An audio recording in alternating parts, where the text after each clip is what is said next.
আসসালামু আলাইকুম ভিউয়ার্স, সবাই কেমন আছেন? আশা করি সবাই ভালো আছেন। প্লিজ কেউ গল্প অল্প একটু শুনে বাজে কমেন্ট করবেন না, পুরোটা শুনে কমেন্ট করবেন। আর হ্যাঁ, আমাদের যদি কোনো ভুল ত্রুটি হয়ে থাকে, ডেসক্রিপশন বক্সে আমাদের নম্বর দেওয়া আছে, হোয়াটসঅ্যাপ আর ইমো করা। আপনারা ওই নম্বরে নক করবেন, ইনশাল্লাহ রিপ্লাই দিব। আর আমাদের গল্প যদি ভালো লেগে থাকে, লাইক আর শেয়ার করতে মোটেও ভুলবেন না। আর আমাদের চ্যানেলটি সাবস্ক্রাইব করে আমাদের সাথেই থাকবেন। ধন্যবাদ। চলুন গল্পটি শুরু করা যাক। হুশ হওয়ার পর থেকে যাকে আমি বোনের নজরে দেখে এসেছি, সে চাচাতো বোনকে বিয়ে করেছি আজ আমি। স্বপ্নও ভাবিনি আমার জীবনে এমন একটা ভয়াবহ দিন আসবে। কবুল বলার সময় কষ্টে আমার বুকটা ফেটে যাচ্ছিল। আমার চাচাতো বোন রিমিককে বিয়ে করে যতটা না কষ্ট পেয়েছি, তার চেয়েও বেশি হাজার গুণ কষ্ট পেয়েছি নিজের ভালোবাসার মানুষকে ধোঁকা দিয়ে।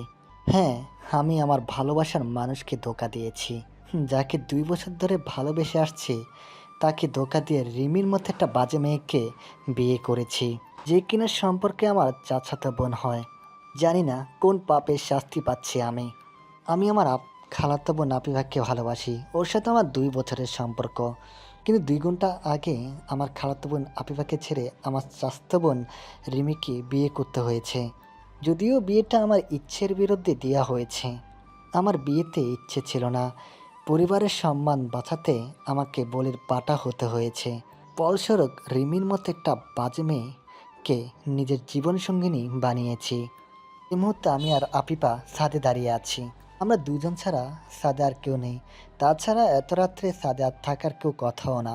আফিফা আমার থেকে একটু দূরে ছাদের রেলিং জড়িয়ে ধরে দাঁড়িয়ে আছে। অন্যদিকে মুখ ঘুরিয়ে অনবরত কান্না করছে সে। এমন নির্জন পরিবেশে এর আগেও আমরা সময় কাটিয়েছি। সেই সময় আফিফা আমার বাহু জড়িয়ে ধরে কাঁধে মাথা রেখেছে। বিয়ের পর আমাদের টোনাটনির সংসার কেমন হবে সেসব নিয়ে নানান কথা হয়েছে। নিয়ম করে আমাদের রাগ অভিমান ঝগড়া হয়েছে। কিন্তু দিন শেষে এত কিছুর পর আমরা আবারও এক হয়েছি। এক অপরকে ভালোবেসেছি, কাছে পেতে চেয়েছি। কিন্তু আজকে আমাদের মধ্যে আকাশ পাতাল ব্যবধান। দূরত্বের অন্ত নেই। ভালোবাসার শিখরে আমাদের ভালোবাসা বাধা পড়েছে। চাইলেও আমরা আর আগের মতো হতে পারবো না। আমি আফিফার কাছে 2 কদম এগিয়ে গেলাম। কাঁধে হাত রেখে আফিফাকে আমার দিকে ফিরাতে চাইলাম, কিন্তু আমি ব্যর্থ হলাম। আফিফা জাক্কা দিয়ে আমার হাত সরিয়ে দিল। তারপর রক্তহীন কড়া চোখে আমার দিকে তাকালো। চোখের ইশারায় বুঝেছিল ফের এমনটা করলে পরিণাম ভয়াবহ হবে। আমি চুপ থাকলাম কিছুক্ষণ। আফিফা এখনও কান্না করিয়ে যাচ্ছে। কাঁদতে কাঁদতে শরীর কেঁপে উঠছে বারবার। অন্য সময় আফিফা কাঁদলে আমি ওকে জড়িয়ে ধরতাম, কপালে ভালোবাসার পরশ এঁকে দিতাম। ব্যাস, সাথে সাথে তার কান্না বন্ধ হয়ে যেত। কিন্তু আজ সেসব করার সাহস পাচ্ছি না। কোথায় যেন সংকোচ কাজ করছে। একটা অদৃশ্য শক্তি আপিয়ার কাছে যেতে বাধা দিচ্ছে। এটা রিমির জন্য। রিমিকে বিয়ে করেছি বলে কি আপিফার কাছে যেতে কোণঠাপাত করছি? তাহলে কি আমার আর আপিফার ভালোবাসা কি এখানেই শেষ? আনমনে এসব ভাবছিলাম আর অশ্রু চোখে আফিফার দিকে তাকিয়েছিলাম। এভাবে কিছুক্ষণ ঠায় দাঁড়িয়ে থেকে আবার আফিফার কাছে এগিয়ে গেলাম। মনে সাহস জুগিয়ে আফিফাকে শক্ত করে জড়িয়ে ধরলাম। আচমকা জড়িয়ে ধরাতে আফিফা চমকে উঠল। নিজেকে ছাড়ানোর প্রাণপণ চেষ্টা করলো, কিন্তু আমার শক্তির কাছে পেরে উঠল না। একসময় হাল ছেড়ে দিল সে। বাউডারে নির্দেশ হয়ে গেল। আমি আফিফার কপালে চুমু দিয়ে নোলাম গলায় বললাম, আমি শুধু তোমাকে ভালোবাসি আফিফা, বিশ্বাস করো লক্ষ্মীটি। আফিফা কোণে দিয়ে আমার পেটে গোতা মারল। তারপর আবারও আমার থেকে নিজেকে ছাড়ানোর চেষ্টা করলো, কিন্তু এবারও ব্যর্থ হলো। দাঁতে দাঁত রেখে চাপা ছুঁড়ে বলল, ভালোবাসতে হবে না আমাকে, বিয়ে করেছো, যাও নিজের বউকে গিয়ে ভালোবাসো, তাকে প্রাণ ভরে আদর করো গিয়ে। আফিফার কথায় কষ্ট পেলাম খুব। এমন কঠিন কথা কিভাবে বলল সে? যাকে নিয়ে আমার এত স্বপ্ন, তাকে ছেড়ে অন্য একটা মেয়েকে নিয়ে স্বপ্ন সাজাবো কি করে? কিভাবে স্বপ্নকে বাস্তবে রূপ দিব আমি? স্বপ্ন ভাঙা যে কতটা দুঃসময় সেটা এখন বুঝতে পারছি। আমি আফিফাকে জোর করে আমার দিকে ঘোরালাম। মাথা নিচু করে আছে সে, সরু থুকনিটা বুকের সাথে লিপটে আছে একদম। আমি আফিফার থুতনিতে হাত দিয়ে চাঁদখানি মুখখানি উপরে তুলে ধরলাম। ডাগর ডাগর চোখ দিয়ে শ্রাবণের ধারা বইছে যেন। কেঁদে কেঁদে চোখ মুখ লাল করে ফেলেছে। আমি আলতো করে চোখের পানি মুছে দিলাম। আফিফা বাধা দিল না, চুপটি করে দাঁড়িয়ে রইল কেমন। আমি কণ্ঠে অভিমান মিশিয়ে বললাম, তুমি এমনভাবে বলছো যেন আমি নিজের ইচ্ছে বিয়েটা করেছি। তুমি তো সব জানো, নিজের চোখেই সব দেখেছ। এখানে আমার দোষটা কোথায় বলো তো? তোমার কোনো দোষ নেই, সব দোষ আমার। তোমাকে ভালোবাসাটাই আমার দোষ। এভাবে বলো না প্লিজ। তাহলে কি করব? বিয়ে শুভেচ্ছা জানাবো? ওকে মিস্টার শাহিন, আপনার বিবাহিত জীবন সুখের হোক। কংগ্রেচুলেশন। আফিফার কথা শুনে আর কিছু বলার ইচ্ছে হলো না। মুখ কালো করে অন্যদিকে তাকালাম। চোখের কোণে আবার অশ্রু চলে এসেছে। আফিফা আবারও বলে উঠল, বিয়ের সময় চুপ ছিলে কেন? বলতে পারোনি তুমি আমাকে ভালোবাসো, আমাকে বিয়ে করতে চাও? বলার সুযোগ পেলে তো বলবো। সব কিছু এতটা দ্রুত ঘটে গেল যে বলার কিছু ছিলই না। তাছাড়া তুমিও তো কিছু বলনি, দাঁড়িয়ে দাঁড়িয়ে আমার বিয়ে দেখছিলে। ওহো, এখন সব দোষ আমার, তাই না? লজ্জা করলো না এসব করতে? তোমার নিজের কোনো মুরদ নেই, আবার আমার উপর দোষ চাপাচ্ছ। তুমি কেমন পুরুষ, হ্যাঁ? গলা উঁচিয়ে চিৎকার করে বলল আফিফা, কণ্ঠে যেন আগুন চড়ছে।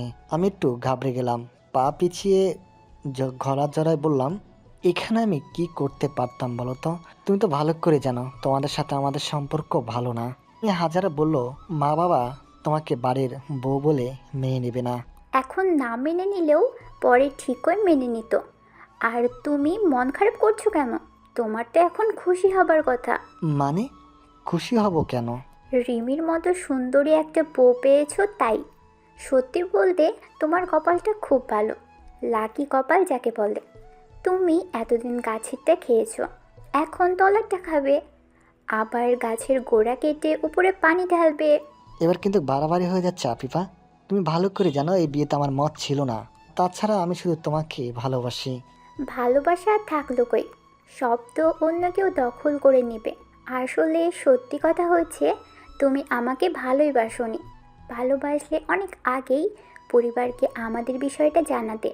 কতবার বলেছি খালামণি আর খালুজানকে আমাদের কথা জানাও, তারা না মানলে পালিয়ে যাব। একদিন ঠিকই তারা মেনে নেবে। কিন্তু তুমি সব সময় এড়িয়ে গেছো। তখন যদি আমার কথা শুনতে, তাহলে এমন দিন আসতো না। এক নাগারে কথাগুলো বলে আফিফা দীর্ঘশ্বাস ছাড়ল। আমি চুপ করে দাঁড়িয়ে রইলাম কেমন। আফিফা কথাগুলো অবশ্যই মিথ্যা বলেনি। আমার ছোট্ট একটা ভুলের কারণে আজ এই অবস্থা। যে আফিফাকে ভালোবাসি সেটা আমাদের পরিবারের কেউ জানে না। আফিফা আমাদেরকে প্রায়ই বলতো যে আমাদের ভালোবাসার কথা পরিবারকে জানাই। আমি বলবো বলবো করে আর বলিনি। ভেবেছিলাম পড়াশোনা শেষ করে সবাইকে জানাবো, তারপর সবার অনুমতি নিয়ে ধুমধাম করে আফিফাকে নিজের ঘরের বউ বানাবো, না হলে আফিফাকে নিয়ে পালিয়ে যাব। কিন্তু সেসবের কিছুই আর হলো না। আর তাছাড়া আফিফার কথা মা বাবাকে না বলার তারও একটা কাহিনী আছে। আফিফার মার সাথে মানে খালামণির সাথে আমাদের জমি নিয়ে একটা ঝামেলা চলছে। থানা পুলিশ পর্যন্ত গড়িয়েছে বিষয়টা। তাই ভয়ে মা বাবাকে আর কিছু বলার সাহস হয়নি। অবশ্যই আফিফার সাথে মা বাবার কোনো রেষারেষি নেই। মা বাবা আফিফাকে খুব ভালোবাসেন, খালামণিও আমাকে খুব ভালোবাসেন। সমস্যা হচ্ছে মার সাথে খালামণির সম্পর্ক একদমই খারাপ। কেউ কারো নাম শুনতেই পারে না। আমি দুই বোনের শত্রু সিনেমাতেই শুনেছি, বাস্তব জীবনে যে এতটা কঠিন শত্রুতা হয় তা জানা ছিল না। সত্যি বলতে এখন আমার কাঁদতে ইচ্ছে করছে। আমি আফিফার সামনে কাঁদতে পারছি না। আমি কাঁদলে আফিফা আরও ভেঙে পড়বে। এমনিতে অনেক কষ্ট আছে সে। আমি আর কিছুক্ষণ জিম ধরে দাঁড়িয়ে থাকলাম। নিজেকে বড্ড অসহায় মনে হচ্ছে। সব থেকেও আজ আমার কিছুই নেই। দীর্ঘশ্বাস ছেড়ে আফিফাকে বললাম, তাহলে এখন আমি কি করব? কি আর করবে, যাও বউয়ের সাথে গিয়ে বাসর করো। আবার শুরু করলে? ঝগড়া করার ইচ্ছা আছে নাকি? হ্যাঁ, আমি তো শুধু ঝগড়াই করি। কড়া গলায় বলে আফিফা অন্যদিকে তাকালো। আমি আর কিছু বলার সাহস পেলাম না, তবে আফিফাকে আলতো করে জড়িয়ে ধরলাম।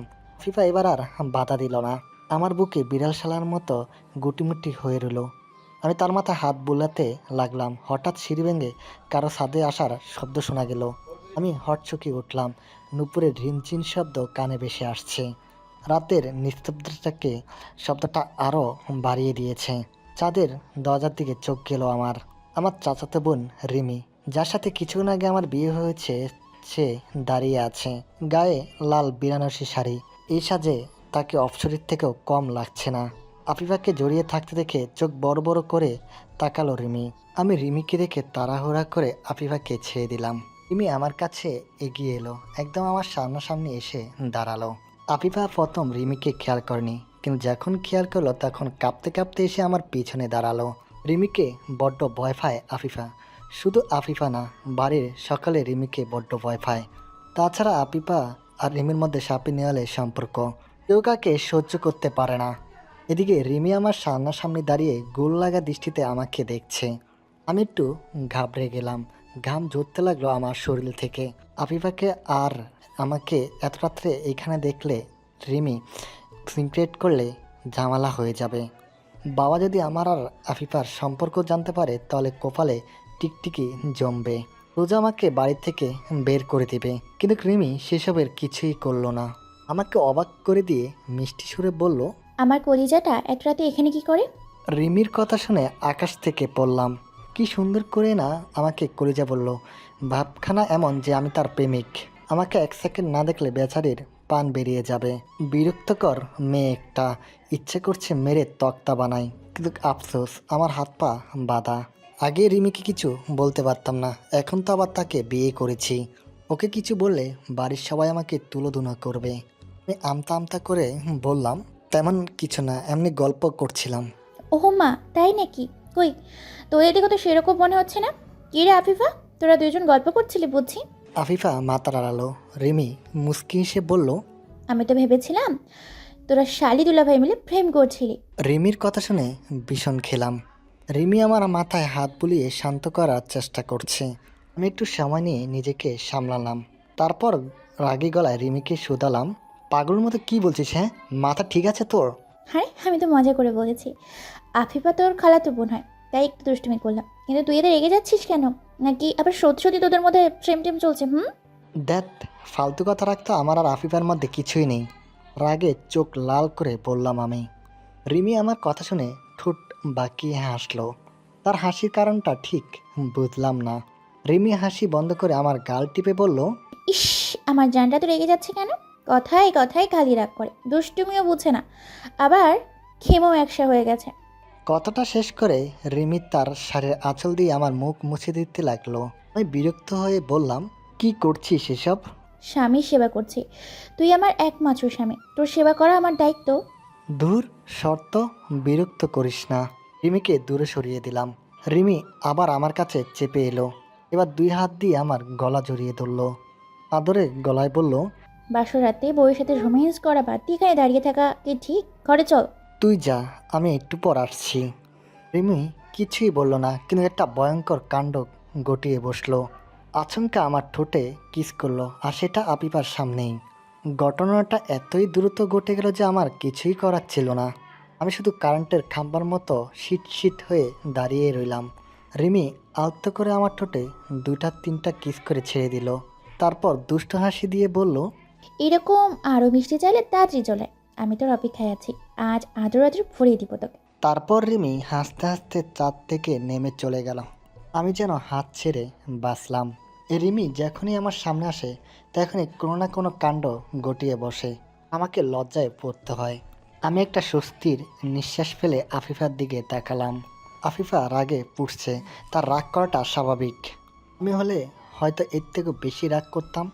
ভালোবাসার মানুষকে যদি অন্য কেউ কিস করে, জড়িয়ে ধরে, ভালোবাসার আলিঙ্গন করে, তাহলে রাগ করাটা জায়েজ। একটু চুপ থেকে আমতা আমতা করে বললাম, এখানে আমার কোনো দোষ নেই আফিফা। তুমি তো জানোই রিমি কেমন মেয়ে, এক নম্বরের লুচ্চা মেয়ে। আফিফা কিছু না বলে হুট করে আমাকে জড়িয়ে ধরলো। এই মেয়েটা হঠাৎ হঠাৎ আমাকে অবাক করে দেয়। তখন আর কিছু বলার থাকে না আমার, কেবল চুপ থাকি। আফিফা আমাকে জড়িয়ে ধরে কাঁদতে কাঁদতে বলল, আমি এসব কিছু জানি না শাহিন, তুমি শুধু আমার, এটাই জানি। আমি আফিফার মাথাভর্তি ঘন চুলে চুমু দিয়ে বললাম, আমি শুধুই তোমার। আজ তো তোমার আর রিমির বাসর রাত, কথা দাও তুমি রিমিকে ছুঁয়েও দেখবে না। যদি রিমির সাথে উল্টাপাল্টা কিছু করো তাহলে আমার মরামুখ দেখবে। ছি, কি বলে এসব? আমি রিমির সাথে কিছুই করব না। সত্যি তো? সত্যি, সত্যি, সত্যি। তুমি আমাকে বিশ্বাস করো না? করি। তাহলে ভয় পাচ্ছ কেন? কিছুই হবে না।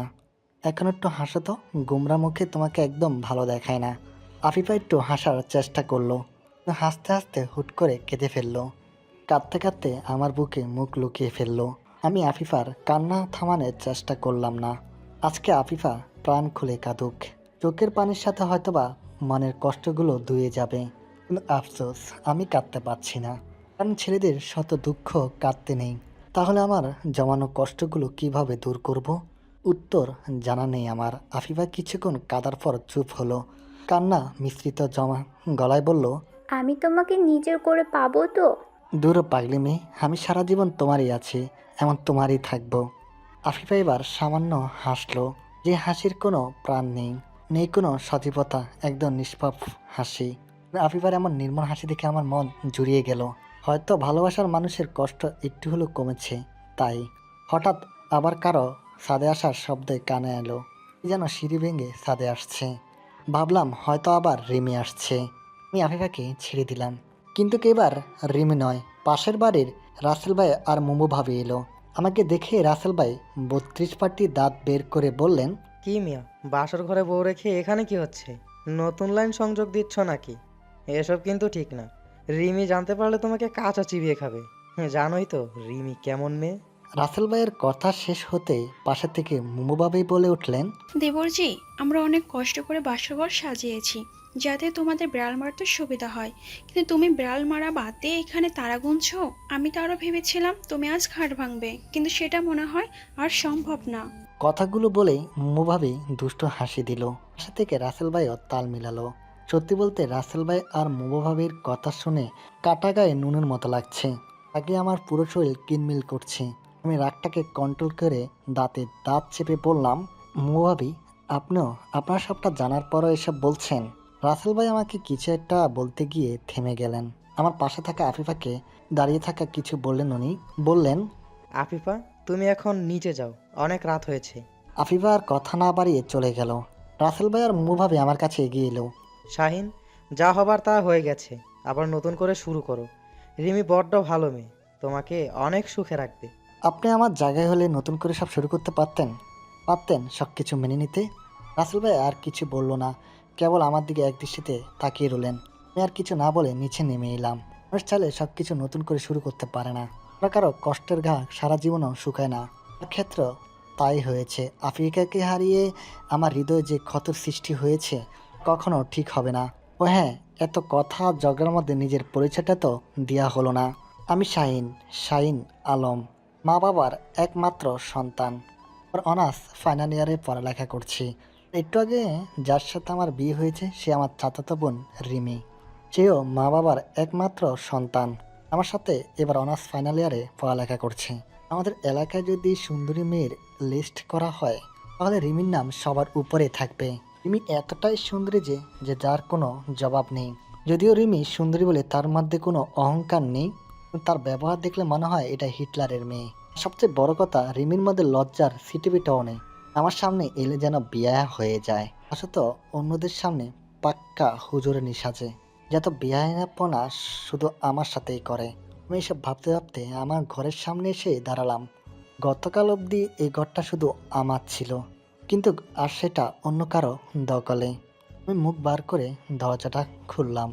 দরজা খুলে যা দেখলাম তাতে আমার চোখ কপালে উঠে গেল। জ্ঞান হারানোর মতো অবস্থা আমার। রিমি শুধু ব্লাউজ আর পেটিকোট পরে দাঁড়িয়ে আছে। রিমিকে দেখে আমার মরা মরা অবস্থা। রিমিকে এক নজর দেখে আমি অন্যদিকে চোখটা ঘুরিয়ে নিলাম।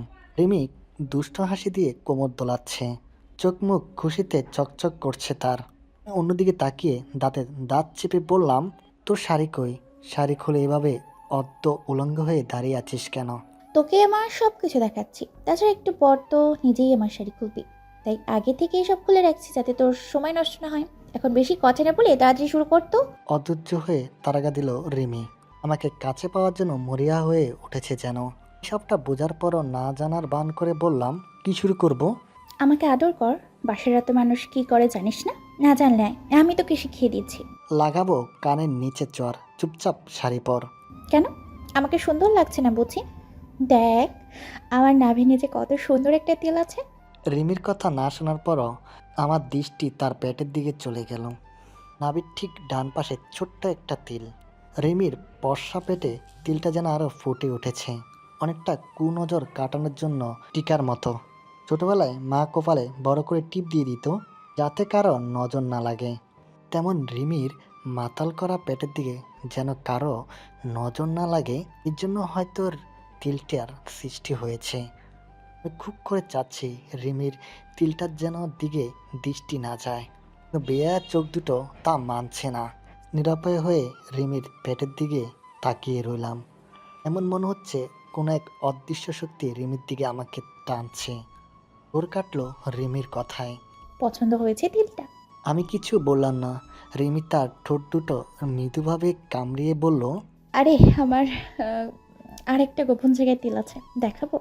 তোর মায়ের খাওয়ার ইচ্ছা নাকি? শাড়ি পরতে বললাম না? নিজেকে সম্বোধন করে রাদির গলায় শুধালাম আমি।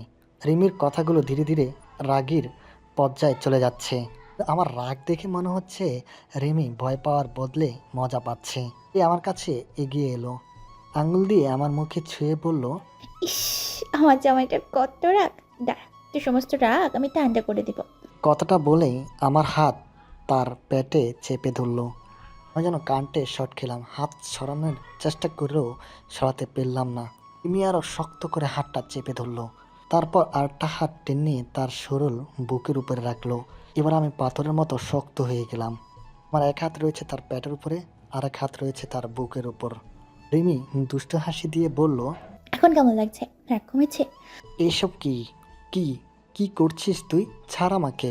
তোতলাতে শুরু করলাম আমি। নিজেকে কেমন যেন দিশেহারা লাগছে। রিমির মধ্যে হারিয়ে যাচ্ছি ক্ষণে ক্ষণে।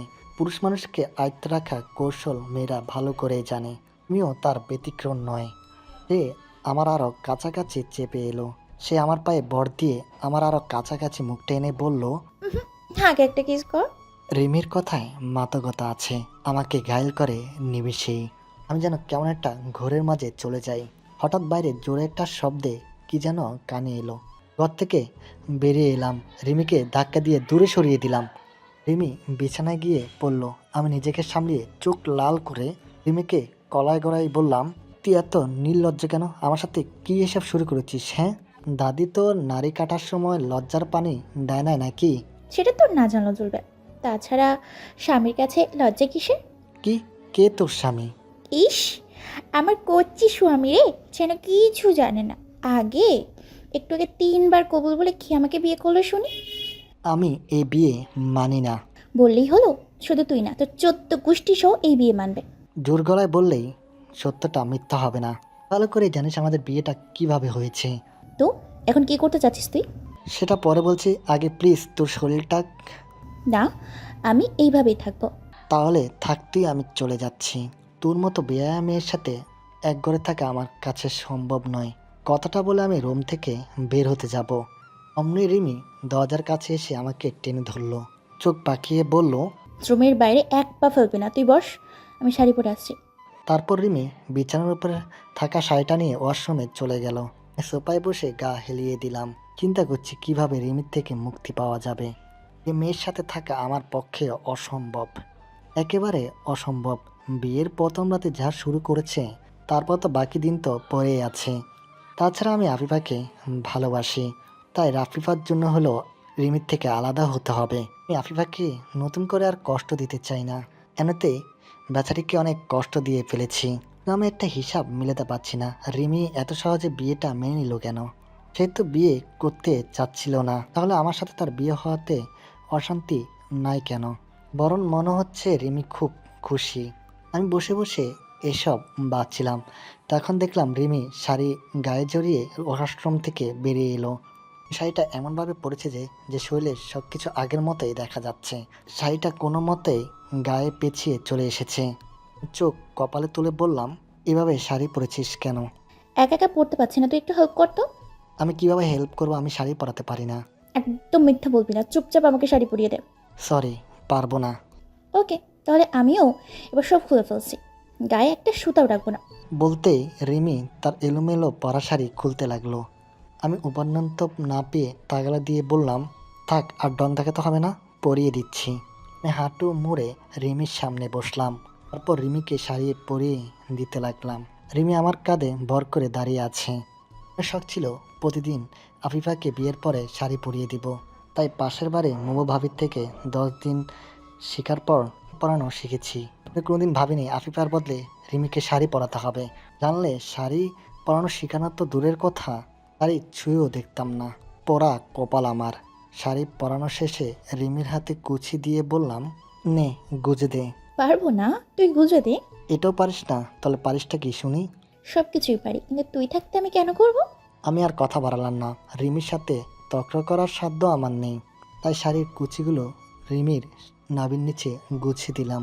আমার স্পর্শ পেয়ে রিমি চোখ বন্ধ করে ফেললো। তারপর আমার পিঠের মধ্যে খামচে ধরলো। তারপর আমার দিকে কিছুক্ষণ তাকিয়ে থাকলো। তারপর নতুন বউয়ের মতো ঘোমটা দিয়ে হাঁটুর উপরে বসলো। সেদিকে কোনো বাবান্তর নেই। আমি সোফার উপরে চুপচাপ বসে আছি। একটু পর রিমি নিজের থেকে ঘোমটা উঠিয়ে বলল, কি রে, হাবলুর মতো বসে আছিস কেন? ঘুমটা তুলে আমাকে দেখবি না? তোকে আর নতুন করে কি দেখবো, ছোটবেলা থেকে তো দেখে আসছি। তবুও একবার দেখ। ঘরে আসার পর থেকে আমার দিকে ভালো করে একবারও দেখাসনি। মুড নেই, আমার ঘুম পাচ্ছে, ঘুমাবো। বাসর থেকে ঘুমায় নাকি? তাহলে কি করে? বর বউ রোম্যান্স করে। আমরাও একটু রোম্যান্স করি। লাত্তি খাওয়ার ইচ্ছা আছে নাকি? আর একবার এসব বললে লাত্তি দিয়ে ঘর থেকে বের করে দিব। যত সব আজে বাজে কথাবার্তা। আমার কথা শুনে রিমি বিছানার থেকে নেমে এসে জ্বরের মতো আমার সামনে দাঁড়ালো। চোখ দুটো জোরো করে যাজক গলায় বলল, তোর এত সাহস, তুই আমাকে লাথি মারবি? লাত্তি খাওয়ার কাজ করলে তো বলবোই। তাই নাকি? দাঁড়া, দেখাচ্ছি মজা তোকে। রিমি আচমকা আমার কোলে বসে পড়ল। আমি তাল সামলাতে না পেরে সোফায় শীত হয়ে শুয়ে পড়লাম। রিমি আমার বুকের উপরে এসে পড়ল। আমার মনে হলো আমি কোনো তুলার বস্তার নিচে পড়ে আছি। রিমির শরীর যে এত নরম আমার জানা ছিল না। এদিকে রিমি আমার বুকে শুয়ে গালে, কপালে, নাকে, গলায়, থুতনিতে এক নাগারে কিস করে যাচ্ছে। আমি কিছুতে যেন রিমিকে আটকাতে পারছি না। রিমি যেন হিংস্র বাঘিনী হয়ে গেছে। রিমির সুটুল বুক আমার বুকের মধ্যে আষ্টে পৃষ্ঠে চেপে আছে। কোনো মতো রিমিকে ছাড়ানোর চেষ্টা করছি। রিমি আমার সাথে নিজেকে আরো শক্ত করে চেপে ধরে বলল, আজ তোর মুক্তি নেই, আজ তোকে দেখাবো বাসরাতে মানুষ কি কি করে। বলে রিমি আমার ঠোঁটে ঠোঁট ডুবিয়ে দিল। 2 হাত দিয়ে মাথার চুল খামচে ধরল। এমন রোমান্টিক মুহূর্তে আমার প্রচণ্ড রাগ উঠল। আমি রিমিকে ছাড়িয়ে তার বর্ষাকালে একটা চর মারলাম। চর খেয়ে রিমি সোফার থেকে ফ্লোরে পড়ে গেল। ফ্লোরে পড়ে যাওয়ায় মনে হয় রিমি ব্যথা পেয়েছে। ব্যথায় উয়া করতে করতে ফ্লোর থেকে উঠে দাঁড়ায় রিমি। আমার দিকে গোল লাগা দৃষ্টিতে তাকিয়ে থাকে কিছু সময়। চেহারায় রাগের আওয়া স্পষ্ট। আমি চুপসে যাই। রিমি চোখ দুটো লাল করে রাগী গলায় বলে, তুই আমাকে মারলি? দাঁড়া, এক্ষুনি বড় বুকে ডেকে আনছি। বাবার কথা শুনতে আমার আত্মা কেঁপে উঠল। পৃথিবীতে এই একটা মানুষ যাকে আমি জমের মতো ভয় পাই। বাবার কথা শুনলেই আমার শরীরের পানি শুকিয়ে যায়। ছোটবেলায় মারামারি করে রিমির হাত সামান্য কেটে দিয়েছিলাম। বাবা সেটা দেখে আমাকে এত জোরে ধমক দিয়েছিল যে আমি কাঁদতে কাঁদতে প্রস্রাব করে দিয়েছিলাম। তাছাড়া বাবা যদি আমার দিকে সামান্য রাগের লুপ নিয়ে তাকায়, তা আমার অবস্থা নাজেহাল হয়ে যায়। এতটাই ভয় পাই আমি বাবাকে। আমি আমতা আমতা করে রিমিকে বললাম, প্লিজ বাবাকে ডাকিস না। অবশ্যই ডেকে আনবো। তুই আমাকে মারলি কেন? যেখানে কেউ আমাকে সামান্য ধমক দিয়ে কথা বলে না, সেখানে তুই আমার গায়ে হাত তুলছিস। এত সাহস তুই পেলি কোথায়? তোর সব সাহস আজকে আমি বের করে দিব। বড়বাবুকে ডেকে বলবো তুমি খুব মারধর করেছিস, খারাপ ভাষায় গালিগালাজ করেছিস। আমার ভয়টা আরও বেড়ে গেল। বাবা রিমিকে প্রচণ্ড পরিমাণে ভালোবাসে, সেই সাথে অন্ধের মতো বিশ্বাস করে। রিমি যদি বলে 2 2 5 হবে, বাবা সেটাই বিশ্বাস করবে। আর এখন যদি রিমি আমার নামে বাবার কাছে মিথ্যা নালিশ করে, তাহলে বাবা আমাকে কাঁচা চিবিয়ে খাবে। আমি অসহায় দৃষ্টিতে রিমির দিকে তাকিয়ে রইলাম। রিমি মিষ্টি মিষ্টি হাসছে। আমার বয়ত্ত চেহারা দেখে মজা পাচ্ছে মনে হয়। আমার চুপ থাকা দেখে রিমি নিজের থেকেই বলল, বড়বাবুকে ডাকবো? প্লিজ বাবাকে ডাকিস না। আমি তোকে মারতে চাইনি, রাগের মাথায় মেরেছি, সরি। এইসব সরি টরিতে কাজ হবে না, তবে একটা শর্তে ক্ষমা করতে পারি। কি সত্য? আমার ঠোঁটে 20টা কিস, গালে 15টা কিস, কপালে 10টা কিস, আর থুতনিতে 5টা কিস করতে হবে। পারবো না। এর চেয়ে ভালো তুই আমার নামে বাবার কাছে নালিশ কর। আমার কথা শুনে রিমি হুট করে রেগে যায়। আমার পাঞ্জাবি টেনে ধরে বাসা থেকে দাঁড় করায় আমাকে।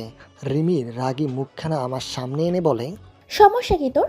আমি এখন তোর বিয়ে করা বউ, তোর ওপর সম্পূর্ণ অধিকার আছে আমার, কিন্তু তুই আমাকে সহ্য করতেই পারছিস না, আমাকে স্ত্রীর অধিকার দিচ্ছিস না কেন?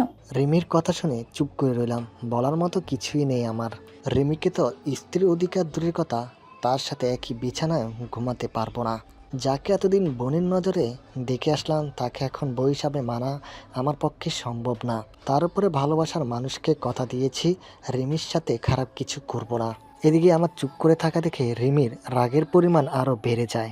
নরম হাত দিয়ে আমার গাল দুটো শক্ত করে চেপে ধরে। তারপর রাগে সাপের মতো ফুসফুস করে বলতে থাকে, কথা বলছিস না কেন? আমাকে স্ত্রীর অধিকার যখন দিতেই পারবি না, তাহলে বিয়ে করলি কেন? আমি টান দিয়ে রিমির হাত সরিয়ে দিলাম। কথাগুলো বলতে চাইনি, কিন্তু এখন বলতেই হবে। আমি মনে সাহস নিয়ে বললাম, কেন বিয়ে করেছি শুনতে চাস? সম্পত্তির জন্য বিয়ে করেছি। তোকে বিয়ে না করলে বাবা আমাকে তেত্রপুত্র করে বাড়ি থেকে বের করে দিত, সম্পত্তির ভাগও দিত না, না খেয়ে মরতাম আমি। তাই কোনো উপান্তর না পেয়ে তোকে বাধ্য হয়ে বিয়ে করেছি। তোকে বিয়ে করার জন্য তোর বাবা আমার নামে অর্ধেক সম্পত্তি লিখে দিয়েছে। আমার কথা শুনে রিমির চোখ বড় বড় করে তাকালো। আমার কথা যেন তার বিশ্বাস হচ্ছে না। ইতিমধ্যে রিমির চোখে পানিও চলে এসেছে। রিমি তাড়াতাড়ি হাত দিয়ে চোখের পানি মুছে বলল, শুধু সম্পত্তির জন্য? আর কিচ্ছু না? আর কি হবে, শুধু একটু করোনা হয়েছিল যখন শুনলাম তোর হবু বর অন্য একটা মেয়েকে নিয়ে পালিয়েছে, তাছাড়া আর কিছু না। আর মানে আমাকে করুণা করে বিয়ে করেছিস, ভালোবেসে নয়? কি বললি? ভালোবাসা? আবার তোকে? How funny! তোকে আমি কোন দুঃখে ভালোবাসতে যাব শুনি? কেন, আমাকে কি ভালোবাসা চায় না? কখনোই না। ভুলে যাস না তুই আমার বোন। কিসের বোন? হ্যাঁ, তোর সাথে আমার কোনো রক্তের সম্পর্ক নেই, আমি জাস্ট তোর চাচাতো বোন ছিলাম, আর এখন বউ। প্রচণ্ড রাগী গলায় বলল রিমি, কথায় যেন আগুন ঝরে পড়ছে। ছোটবেলা থেকে দেখে আসছি রিমিকে বোন বললে খ্যাপা বাঘিনী হয়ে যায়। যদিও তার কারণ জানি না, যাই হোক নিজেকে সামলিয়ে বললাম, সে যাই হোক, আমি তোকে এতদিন বোনের চোখে দেখেছি আর ভবিষ্যতও দেখব। তাছাড়া তোর মতো মেয়েকে হাজার চেষ্টা করলেও ভালোবাসা যায় না। কেন, আমার মাঝে কি নেই? লজ্জা নেই? তোর মতো বেয়ায়া লাজ লজ্জাহীন মেয়ে আমি জীবনে আর একটাও দেখিনি। তোর পুরো মনটা নোংরামিতে ভরা। আমার কথা শুনে রিমি এতটাই রেগে গেল যে আমাকে মারার জন্য রেগে এলো, কিন্তু কি যেন ভেবে নিজেকে সংযত করলো। তাকে মারতে গিয়েও মারলো না। হাত দুটো মুষ্টিবদ্ধ করে উল্টো দিকে বসে রইলো। আর আমি বসে বসে ভাবছি কিভাবে রিমিকে আফিফার কথা বলবো আর কিভাবে ডিভোর্স চাইবো। আমি এসব ভাবছিলাম, হঠাৎ রিমি আমার পেটে গুঁতা মারে। আমি রিমির দিকে তাকাই, ব্রু নাচিয়ে বলি, কি হয়েছে? দেখ, যা হবার তা হয়ে গেছে। তুই আমাকে করুণা করে বিয়ে করেছিস নাকি সম্পত্তির জন্য বিয়ে করেছিস, তাতে আমার কিচ্ছু যায় আসে না। তুই শুধু আমাকে স্ত্রীর অধিকার দে এবং আমাকে মেনে নে। বেশ অধিকার খাটিয়ে জবাব দিল রিমি। আমি অবাক হলাম খুব। এই যেন অন্য এক রিমিকে দেখছি আমি অবাক হলাম খুব। এই যেন অন্য এক রিমিকে দেখছি আমি। যে মেয়েটা বিয়ের পিড়িতে বসতে চাচ্ছিল না, সে মেয়েটা এখন আমার উপরে স্ত্রীর অধিকার পড়াচ্ছে, আমাকে স্ত্রী হিসাবে মেনে নিতে বলছে। তাজ্জব বনে যাওয়ার মতো কথা। হুট করে রিমির মধ্যে এত পরিবর্তন এলো কি করে? মাথায় তো কিছুই ঢুকছে না। জিম করে বসে এইসব ভাবছিলাম। রিমি আমার দিকে টপ করে চেয়ে আছে। আমার উত্তর না পেয়ে জোরে হাতে চিমড়ি কাটলো। আমি উহ বলে চেঁচিয়ে উঠলাম। আগে গটগট করে তাকালাম রিমির দিকে। রিমি অনুনয়ের স্বরে বলল, বউ হিসেবে মেনে নে না আমাকে, তোকে অনেক সুখে রাখবো, সারা জীবন লক্ষ্মী মেয়ের মতো তোর সাথে সংসার করব। কিউট দুইটা বেবি হবে, তোকে বাবা আর আমাকে মা বলে ডাকবে, প্লিজ মেনে নে। আমি দ্বিতীয়বারের মতো অবাক হলাম রিমির কথা শুনে। চোখ বড় বড় করে বললাম, আমার একটা কথার উত্তর দে তো। তুই তো বিয়ে করতে চাচ্ছিলি না, বিয়ে ভাঙার জন্য কত কি করলি, কিন্তু তোর হবু বর পালিয়ে গেল আর জোর করে তোর সাথে আমার বিয়ে দিল। একটা কথা কিছুতেই মাথায় ঢুকছে না, এত কিছু হওয়ার পর এত খুশি কেন? এই বিয়েটা এত সহজে মেনে নিলি কিভাবে? আমার কথা শুনে রিমি এবার চুপ হয়ে গেল। মনে হলো ঘাবড়ে গেছে। প্রশংসা পাল্টিয়ে বলল, ওইসব কথা বাদ দে, আমাকে স্ত্রী হিসেবে মেনে নিচ্ছিস কিনা বল। পারবো না, তোকে মেনে নেওয়া আমার পক্ষে সম্ভব না। কেন? ভাবলাম যা হওয়ার দেখা যাবে, আজকে একটা বিয়ে হয়ে যাক। আমি মনে সাহস সংশয় করে বুক ফুলিয়ে বললাম, কারণ আমি আফিফাকে ভালোবাসি, ওকে ছাড়া বাঁচবো না। আফিফাকে বিয়ে করতে চাই। আমার কথা শুনে রিমির চোখ কপালে তুলে তাকালো। তেলে বেগুনে জ্বলে উঠলো একদম। আমাকে কাঁচা চিবিয়ে খাবে এমন একটা ভাব ধরলো। আমি ভয়ে চুপসে গেলাম। ঘরের মধ্যে পুরো ধরনের এসি চলছে, তবু আমি ঘামছি। তাই না রিমি আমার কি হাল করবে, যে রাগী মেয়ে। তাছাড়া হাজার হলো রিমি আমার বউ, আমি রাগ মানি বা না মানি, আর বইয়ের সামনে প্রেমিকার কথা বলে যে কোনো মেয়ে রাগ হবে। রিমিও তার ব্যতিক্রম নয়। কিন্তু হঠাৎ করে বিষয় রিমি যেভাবে রেগে গেছিল সেভাবে শান্ত হয়ে গেল। আমি ভেবেছিলাম রিমি আমার কথা শুনে প্রচণ্ড রেগে যাবে, ছোটখাটো একটা হট্টগোল বাঁধিয়ে ফেলবে। রিমির একমাত্র শত্রুকে ভালোবাসি আমি, এটা তার মতো মেয়েকে মেনে নেওয়া হয়তোবা সম্ভব হবে না। কিন্তু কিসের কি, রিমি আমাকে অবাক করে দিয়ে একদম স্বাভাবিকভাবে বসে আছে, চোখ পিটপিট করে আমাকে দেখছে। ভাবখানা এমন যে আমার কথা রিমির কানে পৌঁছায়নি। আমি এবার একটু জোরেই বললাম, শুনতে পেয়েছিস আমার কথা? আমি আবিবাকে ভালোবাসি, ওর সাথে আমার 2 বছরের সম্পর্ক। রিমি আমার দিকে শান্ত চোখে তাকালো, তার চোখ দুটো শুরু করে বলল, বারবার বলা লাগবে না, আমি আগে থেকেই জানি। রিমির কথা শুনে এবার আকাশ থেকে পড়লাম আমি। আমি একটু লড়ে চড়ে বসলাম, এমন যেন হলো আমি ভুল শুনেছি। রিমি আমার আর আফিফার ব্যাপারে সব জানে কিভাবে? আমি তাগাদা দিয়ে বলি, কবে থেকে জানিস? তোদের রিলেশন শুরু থেকে, তোরা একসাথে কোথায় কোথায় ঘুরিয়েছিস, কখন কি করেছিস, কোন রেস্টুরেন্টে খেয়েছিস, কবে বিয়ে করবি, হানিমুনে কোথায় যাবি, বিয়ের পর কয়টা বেবি নিবি, আরও অনেক কিছু। ইনফ্যাক্ট একটু আগে ছাদে তোরা কি কি কথা বলছিলি সেসবও জানি। রিমির কথা শুনে কি বলবো ভেবে পারলাম না। রিমি যে আমার সম্পর্কে তলে তলে এত কিছু জানে তা আমার ধারণার বাইরে ছিল। দাঁতে দাঁত চেপে অবাক গলায় বলি, তুই যখন আগের থেকে আমার আর আফিফার ব্যাপারে সবটা জানিস, তাই আমার সাথে বিয়ে বসতে রাজি হলি কেন? তুই অন্তত বিয়েটা ক্যান্সেল করতে পারতি। পাগল নাকি?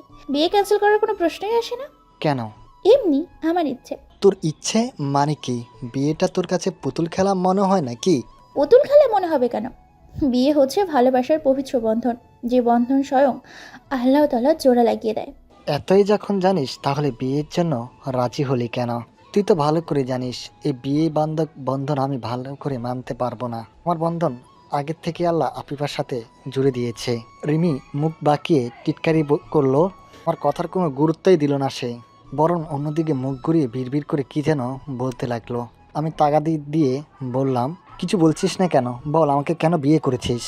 নাকি তোর অন্য কোনো মতলব আছে? কোনো মতলব নেই, আমি তোকে ভালোবাসি তাই বিয়ে করেছি। রিমির কথা শুনে আমি অন্য লেভেলে মাত্রায় চলে গেলাম, মাথায় যেন আকাশ ভেঙে পড়েছে। রিমি আমাকে ভালোবাসে, এটা কিভাবে সম্ভব? আমি চোখ বড় বড় করে বললাম, মাথা ঠিক আছে তোর? আমাকে ভালোবাসিস মানে কি? ভালোবাসি মানে ভালোবাসি, আর ভালোবাসি বলেই তোকে বিয়ে করেছি।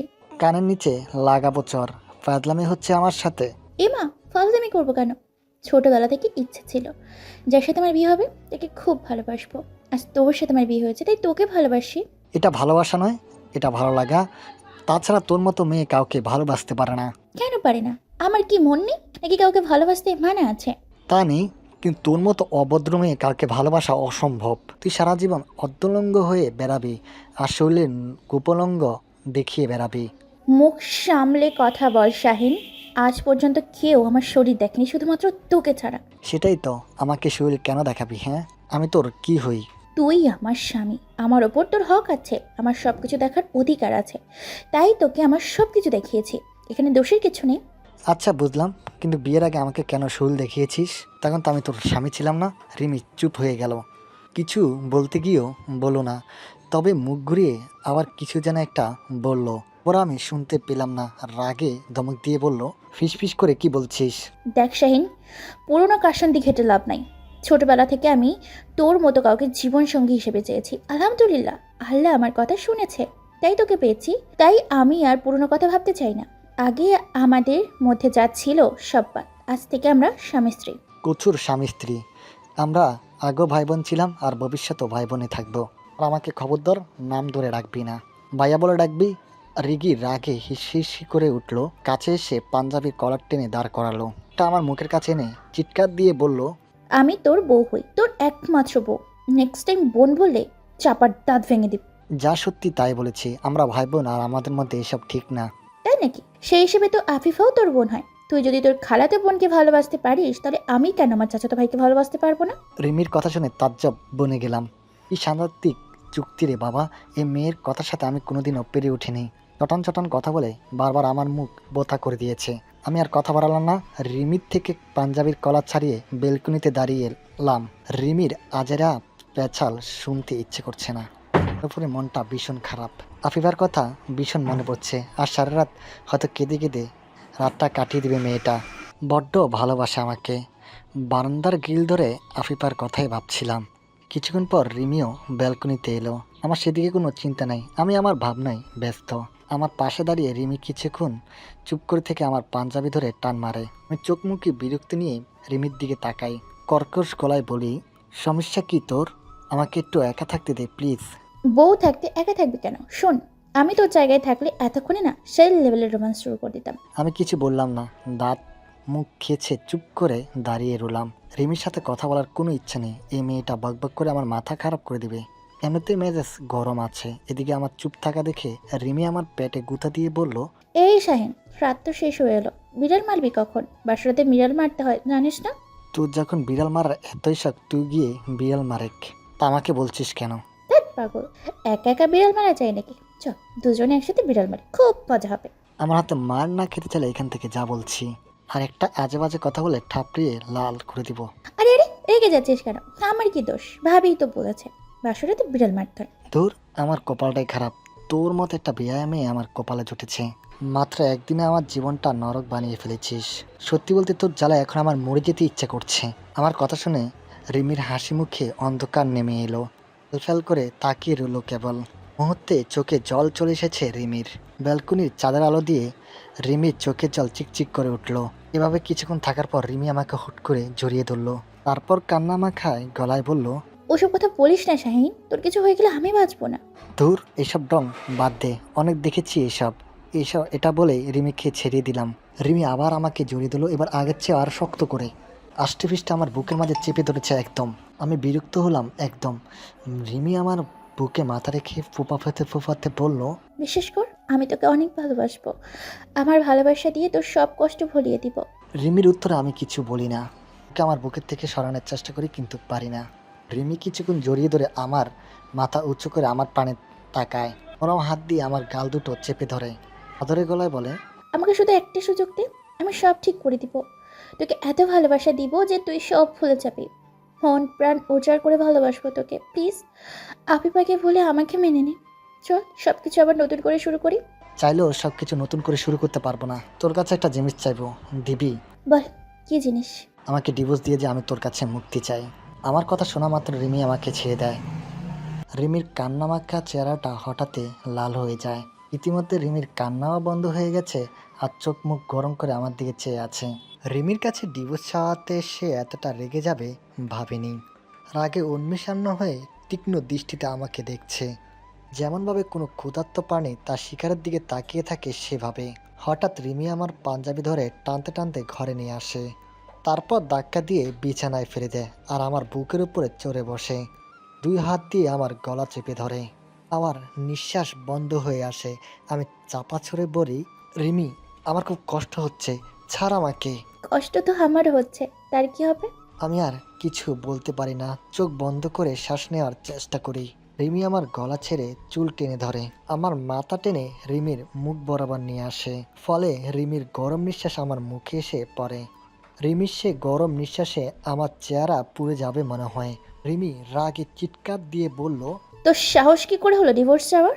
ভালো ব্যবহার করছি বলে যা খুশি তাই বলবি নাকি? এত কষ্ট করে তোকে নিজের করে পেয়েছে আর তুই বলছিস ডিভোর্স দিতে? এই জন্মে তা হবে না চান্দু। আমি সারা জীবন তোর গলায় জুড়ে থাকবো। কথাগুলো বলে রিমি জোরে জোরে শ্বাস নিতে লাগলো। হাঁপিয়ে গেছে বেচারি।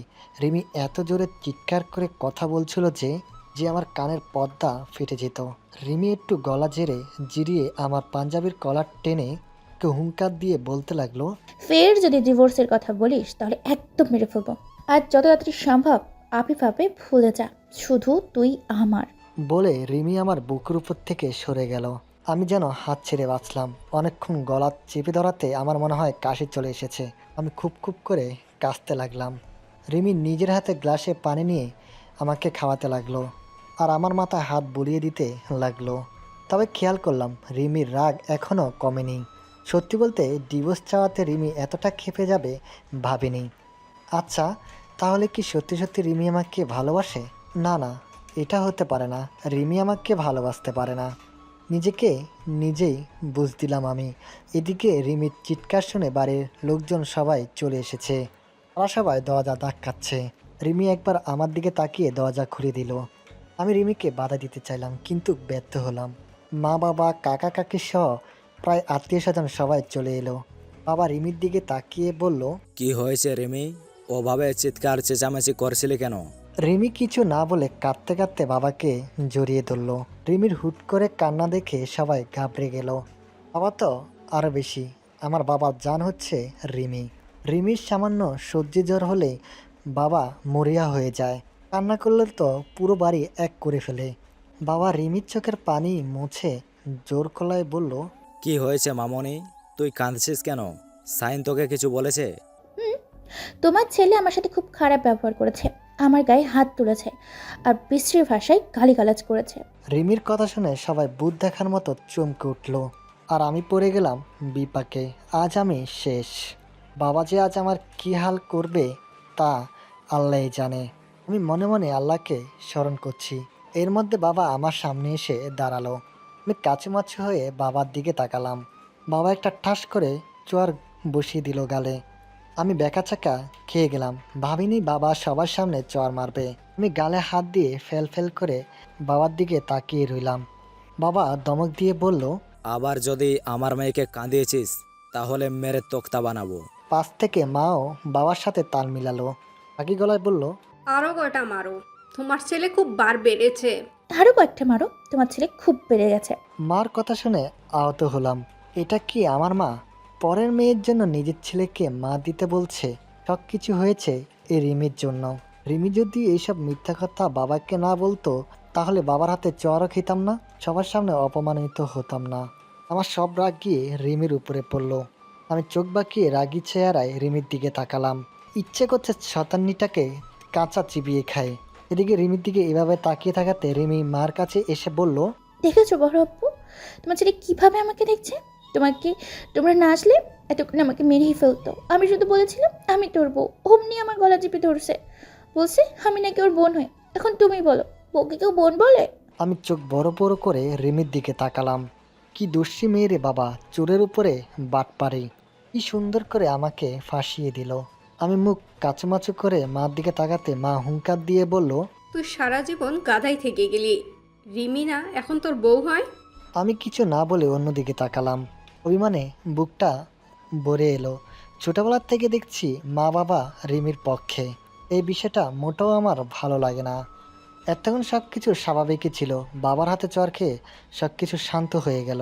কিন্তু বোমা পাঠালো রিমি। মায়ের বুকে মাথা রেখে কাঁদতে কাঁদতে বলল, জানো বড় আম্মু, তোমার ছেলে আমাকে ডিভোর্স দিতে চায়, বলে আমি নাকি খারাপ মেয়ে, আমার সাথে সংসার করবে না। রিমির কথা শুনে তো মা রাগে ফেটে পড়ল। রাগে কুশিয়ে একটা চল লাগালো আমার গালে। তারপর রাগে দাঁত কিরমির করে বলল, গাধা কোথাকার, তোর কপাল ভালো রিমির মতন এত ভালো একটা মেয়ে জীবনসঙ্গী হিসেবে পেয়েছিস। রিমির মতন মেয়ে হয়ই না। আর তুই কি না আল্লাহর কাছে শুক্রিয়া আদায় করা বাদ দিয়ে ডিভোর্স চাচ্ছিস? আর একবার এসব হলুক্ষণে কথা মুখে আনলে হাড্ডি ভেঙে দিব। তোমরা আমাকে যতই ঠাপ্পুর মারো না কেন, আমি মরে গেলেও রিমির সাথে সংসার করব না। আজ হোক কাল হোক ওকে আমি ডিভোর্স দিবই। মা এবার আরও রেগে গেল। আমাকে মারার জন্য তেড়ে এলো, কিন্তু রাসেল ভাই তাড়াতাড়ি এসে আমাকে বাঁচালো। মাঠ থেকে আমাকে ছাড়িয়ে টানতে টানতে বাইরে নিয়ে এলো। তারপর আমার মাথায় চাটা মেরে বলল, মাথা ঠিক আছে তোর? আজকে বিয়ে করে আজকেই ডিভোর্স দিতে চাচ্ছিস? তাছাড়া আর কোনো উপায় নেই রাসেল ভাই। আমি ওই মেয়েটার সাথে থাকতে পারবো না। আমার দম বন্ধ হয়ে আসে। প্লিজ আপনি একটা কিছু করেন। আমি এখন আন্দাজে কি করব? দেখ, যা হবার তা হয়ে গেছে। তুই আর এসব নিয়ে সিন ক্রিয়েট করিস না। আল্লাহ যা করেন ভালোর জন্যই করেন। আমি অত কিছু বুঝি না। আমি জাস্ট রিমির থেকে মুক্তি চাই। আপনি আমাকে হেল্প করবেন কি না বলেন? আচ্ছা, আমি দেখছি কি করা যায়। তুই শুধু শুধু মাথা গরম করিস না। আজকের রাতটা পার হতে দে, তারপর কিছু একটা করে তোদের ডিভোর্সের ব্যবস্থা করব। আপনাকে অনেক ধন্যবাদ রাসেল ভাই। আপনি একমাত্র মানুষ যে সবসময় আমার পাশে থাকেন। থাক, আর ধন্যবাদ দিতে হবে না। ভেতরে চল। আর খবরদার, রিমির সাথে রাগারাগি করবি না।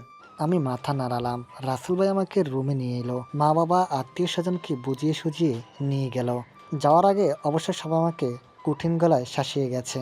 রিমিকে কিছু করলে বা বললে আমাকে ঘর ধাক্কা দিয়ে বাইর থেকে বের করে দেবে। আমি মুখ বার করে সোফার উপরে গিয়ে বসলাম। রিমি দরজা লাগিয়ে আমার কাছে এলো। নরম গলায় বলল, বিছানায় চল। আমি এখানে ঠিক আছি। চুপচাপ বিছানায় চল, কথা আছে। আমার মাথা গরম করবি না বলে দিলাম। আমি বাধ্য শিশুর মতো রিমির কথা মানলাম। চুপচাপ বিছানায় গিয়ে বসলাম। রিমি আমার সামনে এসে দাঁড়ালো, মুচকি হাসি দিয়ে বলল, একটু উঠে দাঁড়া। এখন আবার কি হলো? এখন আবার ফ্লোরে বসতে হবে নাকি? আরে না, উঠে দাঁড়া, আমি সালাম করব। হুট করে সালাম করবি কেন? বাসর রাতে বরকে সালাম করতে হয়। ডন দেখলে বাঁচি না, দূরে যা তো। এই কুত্তা, একদম গরম দেখাবি না। চরের কথা ভুলে গেছিস নাকি? আবার বড় বাবুকে ডাকবো। বাবার কথা শুনতেই চুপসে গেলাম, আর কথা না বাড়িয়ে উঠে দাঁড়ালাম। রিমি উবু হয়ে আমার পা সালাম করলো। আমি রিমিকে ধরে উঠালাম। থাক, সালাম করতে হবে না, এসব আধিক্যতা না দেখালেও চলবে। আদিক্ষেতা না, এটা ভালোবাসা। তোর ভালোবাসা তোর কাছে রাখ, আমার লাগবে না। রিমির কথা শুনে মুখ জামটা দিলাম। ওর এইসব সস্তা ভালোবাসা নাকি আমার লাগবে? আমার ভালোবাসার মানুষ অভাব আছে নাকি? আমাকে শুধু আফিফাই ভালোবাসলে চলবে, আর কারো ভালোবাসার দরকার নেই। আমি মনে এইসব ভাবতে ভাবতেই বিছানায় শুলাম। খুব ক্লান্ত লাগছে, সারাদিন অনেক দখল গেছে আজ। প্রচণ্ড ঘুম ধরেছে। আমি চোখ বন্ধ করে ঘুমানোর চেষ্টা করছি। রিমির সেটাও সহ্য হলো না, আমাকে শোয়ার থেকে টেনে উঠে বসালো। আমি বিরক্ত হয়ে বললাম, কি হয়েছে, ঘুমাতে দিবি না নাকি? আমার উপর রাগ করেছিস? না। চরটা খুব লেগেছে তাই না? কান্না ভেজা গলায় বলল রিমি। আমি রাগে বললাম, না, খুব মজা পেয়েছি। বাবাকে ডেকে আমাকে আরো কয়েকটা চড় মারতে বল। প্লিজ রাগ করিস না।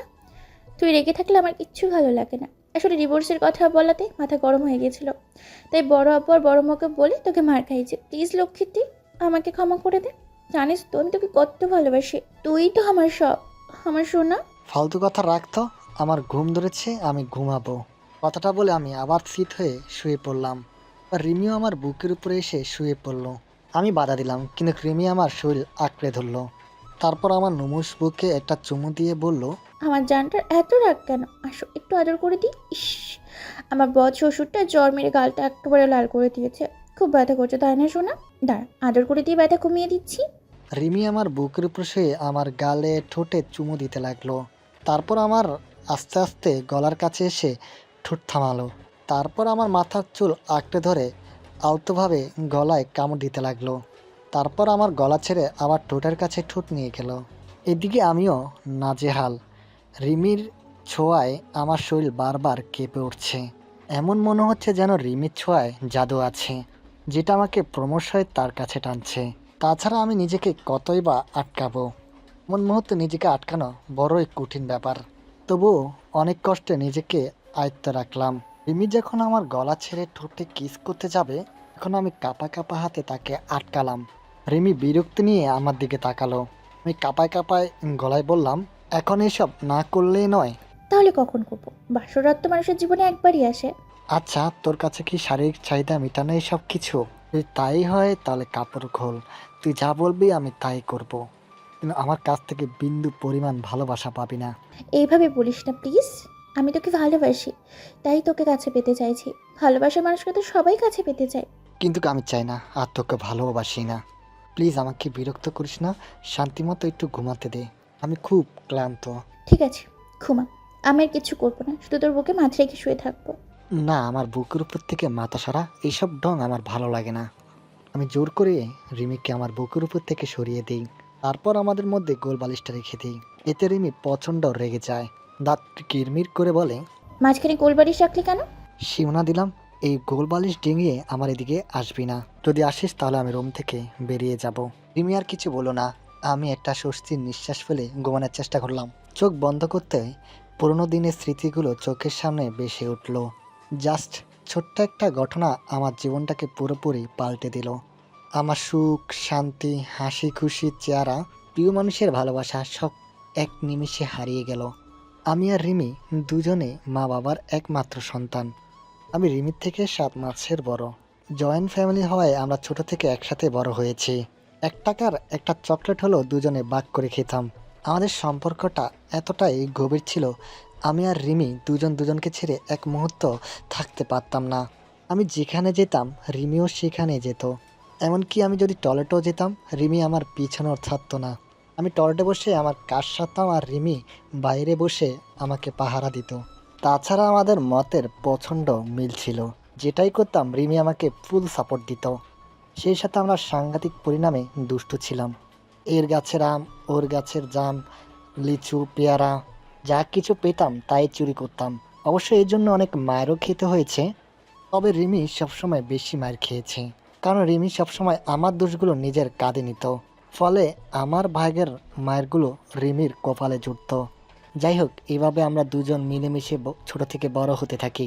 দুজনে একসাথে কলেজে পা রাখি। কিন্তু কলেজে ওঠার পর থেকে খেয়াল করলাম রিমির আচরণ আস্তে আস্তে পাল্টে যাচ্ছে। আমার ব্যাপারে সিরিয়াস ভাবটা আরও প্রখর হচ্ছে। আমার প্রতিটি বিষয়ে সে হস্তক্ষেপ করতে থাকে। যদিও রিমি আগের থেকে আমার প্রতিটি বিষয়ে নাক গলাতো, কিন্তু কলেজে ঢোকার পর সেটা বেশি বেড়ে যায়। আমার ব্যাপারে রিমি এতটাই দায়িত্বশীল হয়ে ওঠে যে না হয় আমি তার স্বামী, আর আমাকেও রিমির কথা মতো চলতে হতো। না হলে আমার নামে বাবার কাছে উল্টাপাল্টা বলে মার খাওয়াতো।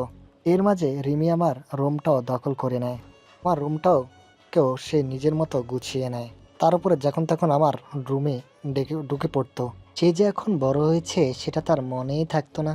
আবার আমার সব কাজ রিমি করে দিতে থাকে। আমার কাপড় ধোয়ার থেকে শুরু করে সব কাজ রিমিই করতো। এমনকি আমাকে নিজের হাতে খাইয়ে দিত। অবশ্য রিমি আমাকে এত কেয়ার করতো, সেটা দেখলে ভালোই লাগতো। আমি আল্লাহর কাছে সবসময় শুকরিয়া করতাম যে রিমির মতো একজনকে আমার জীবনে পাঠানোর জন্য। আমি রিমিকে সবসময় আমার একজন ভালো বন্ধু ভেবে এসেছি। তার কাছে প্রত্যেকটা বিষয় শেয়ার করা যায়। এদিকে বাড়ির পাশাপাশি কলেজেও রিমি আমার উপরে জোর খাটাতে চায়। আমাকে কোনো মেয়ের দিকে পর্যন্ত তাকাতে দেয় না। কথা বলা তো দূরের কথা, এমনকি আমি যে কালারের পোশাক পরে কলেজে যাই, রিমিও ঠিক একই কালারের পোশাক পরে আমার সাথে কলেজে যায়। যে কারণে অনেকেই আমাদের সম্পর্কটাকে অন্যভাবে দেখা শুরু করে। বিশেষ করে রিমির বান্ধবীরা আর আমার কিছু শয়তান বন্ধু। রিমির বান্ধবীদের সাথে দেখা হলে তারা আমাকে দুলাভাই দুলাভাই বলে ডাকা শুরু করে দেয়। আমি অনেকবার তাদের মানা করেছি, কিন্তু তারা শুনেনি।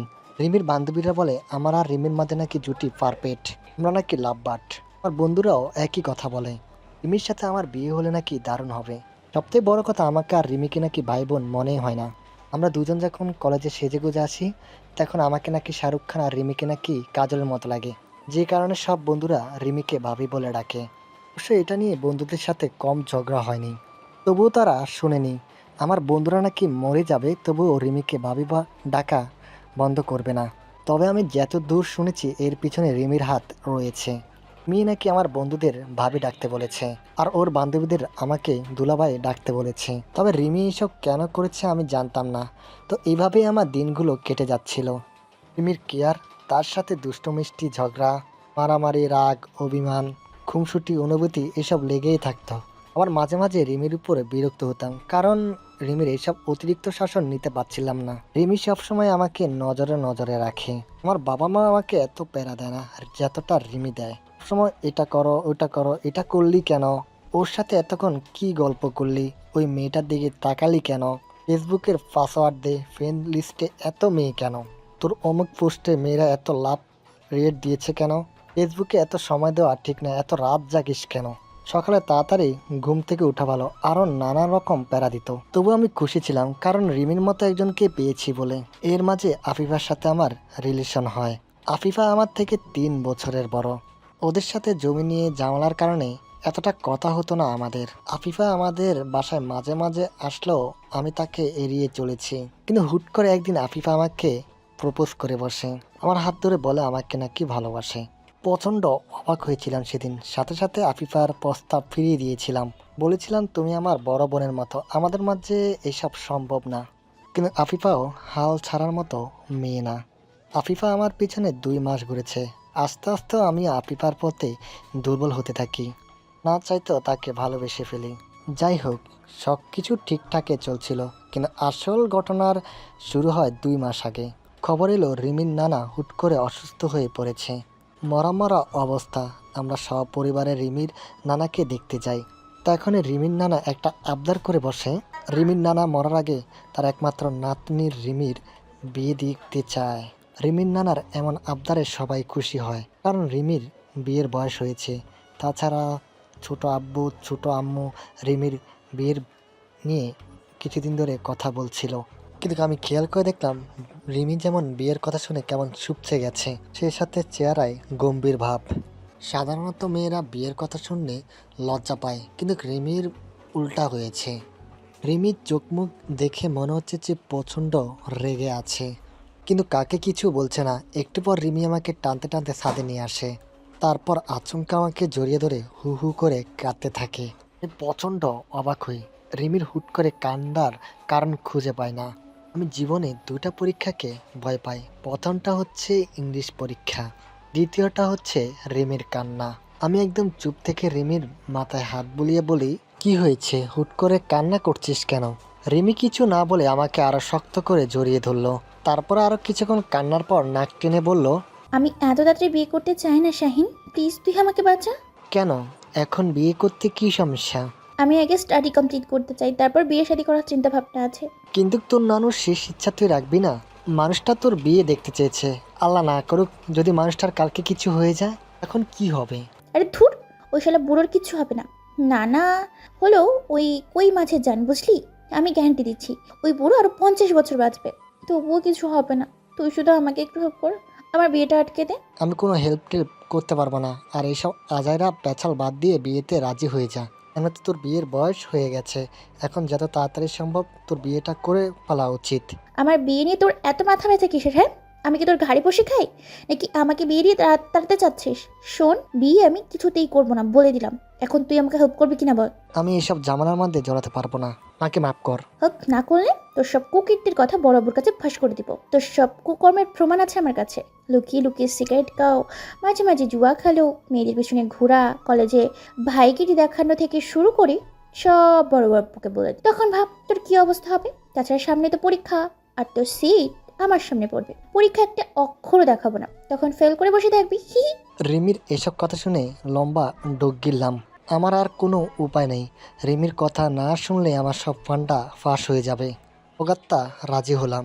যে আমি সিংহর মতো গর্জন করছিলাম, সে আমি বিড়ালের মতো মেয় মেয় করে বললাম, কি করতে হবে আমাকে? সময় হলেই জানতে পারবি। বলে রিমি বোমন বোলানো একটা হাসি দিল। চিন্তা করলাম এক নিমিষেই রিমির চেহারা থেকে চিন্তার ভাব দূর হয়ে গেছে। খুশিতে মুখটা চিকচিক করে উঠছে। তার কিছুদিন পর থেকে শুরু হয় যত সব ঝামেলা। রিমির বাবা মানে ছোট আব্বু রিমির জন্য পাত্র দেখা শুরু করে। দিকেও রিমি বিয়ে ভাঙার জন্য আমাকে নিয়ে তৈরি হয়ে থাকে। ছোট আব্বু রিমির জন্য যতগুলো সম্বন্ধ আনতো, আমি আর রিমি মিলে সব ভেঙে দিতাম। পাত্রপক্ষ আমাদের বাড়িতে আসার আগে তার আগের দিনে আমরা পাত্রপক্ষের বাড়িতে পৌঁছে যেতাম। সাথে করে পাশের বাসার মুবাবির 1 বছরের বাচ্চাকেও নিয়ে যেতাম। তারপর রিমির বরের সামনে গিয়ে রিমির শিখানো কথাগুলো বলতাম।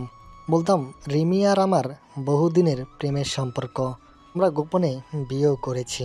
তারপর বাচ্চাটাকে দেখিয়ে বলতাম, এটা আমাদের সন্তান। আমরা এখনো ভয়ে পরিবারকে কিছু বলতে পারিনি। রিমির পরিবার এখনো জানে না যে সে বিবাহিত, তাই তারা রিমির বিয়ে দেওয়ার জন্য তোড়জোড় শুরু করে দিয়েছে। আপনি এই বিয়েটা করে আমাদের জীবন নষ্ট করে দিয়েন না, তাহলে আত্মহত্যা ছাড়া আমাদের কোনো উপায় থাকবে না। প্লিজ আমাদের প্রতি একটু দয়া করেন। প্লিজ কাল রিমিকে দেখতে আসবেন না। আমার এইসব ইমোশনাল কথা শেষ হতেই রিমি তার অভিনয় শুরু করে দিত। রিমি সোজা পাত্রের পায়ে পড়তো, তারপরে কান্না মাখায় বলতো, ভাইয়া গো, আমাদের জীবনটা নষ্ট করে দিয়েন না। আমরা একে অপরকে খুব ভালোবাসি। আমাদের বাচ্চা ভাইয়া, আমি তো আপনার বোনের মতো। দয়া করে কাল আমাকে দেখতে আসবেন না? রিমির এই মাস্টার মাইন্ড প্ল্যান দারুণ কাজ করত। ফলস্বরূপ পাত্রপক্ষ আর রিমিকে দেখতে আসতো না। কিন্তু আমি একটা জিনিস কিছুতেই বুঝতে পারছিলাম না, রিমি শুধুমাত্র পড়ালেখা দোয়া দিয়ে এত ভালো ভালো সম্বন্ধ ভেঙে দিচ্ছিল কেন? যেখানে রিমি বিয়ের পর পড়ালেখাটা চালিয়ে যেতে পারত। ছোট আব্বু কোনো সম্বন্ধ আনলে সবার আগে আমাকে জানাতো। আমার হাতে একটা ছেলের ছবি দাঁড়িয়ে বলতো, দেখ তো ছেলেটা কেমন, কাল রিমিকে দেখতে আসবি। ছবিটা রিমিকে গিয়ে দেখা, পছন্দ হয়েছে কিনা জিজ্ঞাসা কর। আমি ছবিটা নিয়ে রিমির ঘরে যেতাম, যেখানে বেশিরভাগ ছেলে সুন্দর, হ্যান্ডসাম, স্টাইলিশ হতো। এক কথায় ছেলেটাকে পছন্দ হওয়ার মতো যা যা থাকা দরকার তার সব কিছু ছেলের মাঝে থাকতো। সবচেয়ে বড় কথা, অধিকাংশ ছেলেরাই সরকারি চাকরিজীবী থাকতো বা কিংবা কোনো ব্যবসায়ী। কিন্তু আশ্চর্যের বিষয় হলো রিমি এসবের কিছুই ধার ধারতো না। আমার হাতে কোনো ছেলের ছবি দেখলে সে রেগে কুটি কুটি হতো, রাগে ছবিটা ছিঁড়ে ফালা ফালা করতো। আমি হেসে বলতাম, ছেলেটা সরকারি চাকরি করে, বিয়েটা করে নে। রিমি আরও রেগে যেত, রাগে সাপের মতো ফোনা তোলে রেগে বলতো, আমার সরকারি চাকরিওয়ালা স্বামী লাগবে না। আমি তোর মতো সাধারণ কাউকে স্বামী হিসেবে পেতে চাই, যার কাছে আমিই সবকিছু হব। সেটা তো দেখতে খুব সুন্দর, হ্যান্ডসাম, তারপরও তোর পছন্দ হচ্ছে না? ঘোড়ার আনটা সুন্দর, ছেলেটার তোর মতো চাপদাড়ি নেই, আমার চাপদাড়িওয়ালা ছেলের খুব পছন্দ। তারপরে যদি কোনো চাপা দাড়িওয়ালার ছবি দেখাতাম? রিমি মুখ গোমরা করে বলতো। সেটার নাকটা কেমন জানি বোচা, নাকটা আরেকটু খাড়া হলে ভালো হতো, ঠিক তোর মতো। রিমি এভাবে পাত্রের নানা রকম খুদ বের করতো। কখনো বলতো, ছেলের চোখ দুটো টেরা, আমার তোর মতো গোল গোল চোখওয়ালা ছেলে লাগবে। আবার বলতো, ছেলেটার চুলের স্টাইল একদম ভালো না, আমার তোর চুলের স্টাইলটা অনেক ভালো লাগে, এরকম যদি কারোর চুলের স্টাইল হয় তাহলে বিয়ে করব। তখন আমি আমার মতো স্টাইল করা চুলওয়ালা ছবির আনলে দেখাতাম, তখন সে বলতো, ছেলেটার মুছটা ডাকাতের মতো, একদম ফালতু। ছেলেদের মোচ হবে ছোট ছোট আর স্টাইল করা, ঠিক তোর মতো। তখন আমি ছোট ছোট মশলার ছবি এনে দেখাতাম। রিমি কিছুক্ষণ ছবিটার দিকে তাকিয়ে থেকে আরেকটা খুদ বের করতো, বলতো, ছেলেটা একটু বেশিই লম্বা, আমি দাঁড়ালে ওর কোমরের সমান হব না, একে বিয়ে করা যাবে না। ছেলের হাইট সেটা তোর সমান হয়, যাতে আমি দাঁড়ালে ছেলেটার বুক বরাবর হয়। আমি বুঝে গিয়েছিলাম যতই চেষ্টা করি রিমি বিয়ে করবে না, হাজারো খুদ বের করে দেখাবে। আমি হাজারো মেয়ের ক্রাশ শাহরুখ খানকে যদি রিমির সামনে এনে খাড়া করে বলি, দেখতো পছন্দ হয়েছে কিনা, রিমি তখনও নাক ছিটকে বলবে, আপনি তো বুড়ো হয়ে গেছেন, আপনাকে বিয়ে করতে পারবো না। যার কারণে ইচ্ছা না থাকতেও রিমির বিয়ে ভাঙতে হতো। এভাবে দিনগুলো কেটে যাচ্ছিল। 3 মাসে প্রায় আমরা 50টা সম্বন্ধ ভেঙেছি। ছোট আব্বু কিছুতেই বুঝতো না ছেলেপক্ষ কথা দিয়ে কেন রিমিকে দেখতে আসতো না। আমি আর রিমি প্ল্যান করে বিয়েটা ভাঙছি, এটা বাবা কিভাবে যেন টের পেয়ে যায়। এটা সপ্তাহখানেক আগের ঘটনা। আমি আর রিমি ছেলের বাড়িতে বিয়ে ভাঙার জন্য গিয়েছি। ঠিক করা ছেলেকে আমার আর রিমির ঘটনাটা সম্পূর্ণটা বলি। সেটা আমাদের কথা বিশ্বাস করে, এমন আশ্বাস দেয় যে সে কাল রিমিকে দেখতে আসবে না। কিন্তু সেই সময় বাবা ঠিক এন্টি মারে করে। বাবাকে দেখে আমার ভয়ে আত্মা কেঁপে ওঠে, সেই সাথে প্রচণ্ড অবাক হই। রিমি ভয় পেয়ে আমার পিছনে এসে মুখ লুকায়। বাবা কিছুক্ষণ আমার দিকে কুটিন চোখে চায় থেকে 2 থেকে 3টা চর মারে। আমি আরো ঘাবড়ে যাই, ভয়ে দম বন্ধ হয়ে আসে। বাবা আমার শার্টের কলার ধরে কঠিন গলায় বলে, হারামজাদা, যে থালাতে খাস সে থালায় ছেদ করিস, লজ্জা করে না তোর? রিমির বিয়ে ভাঙছিস কেন?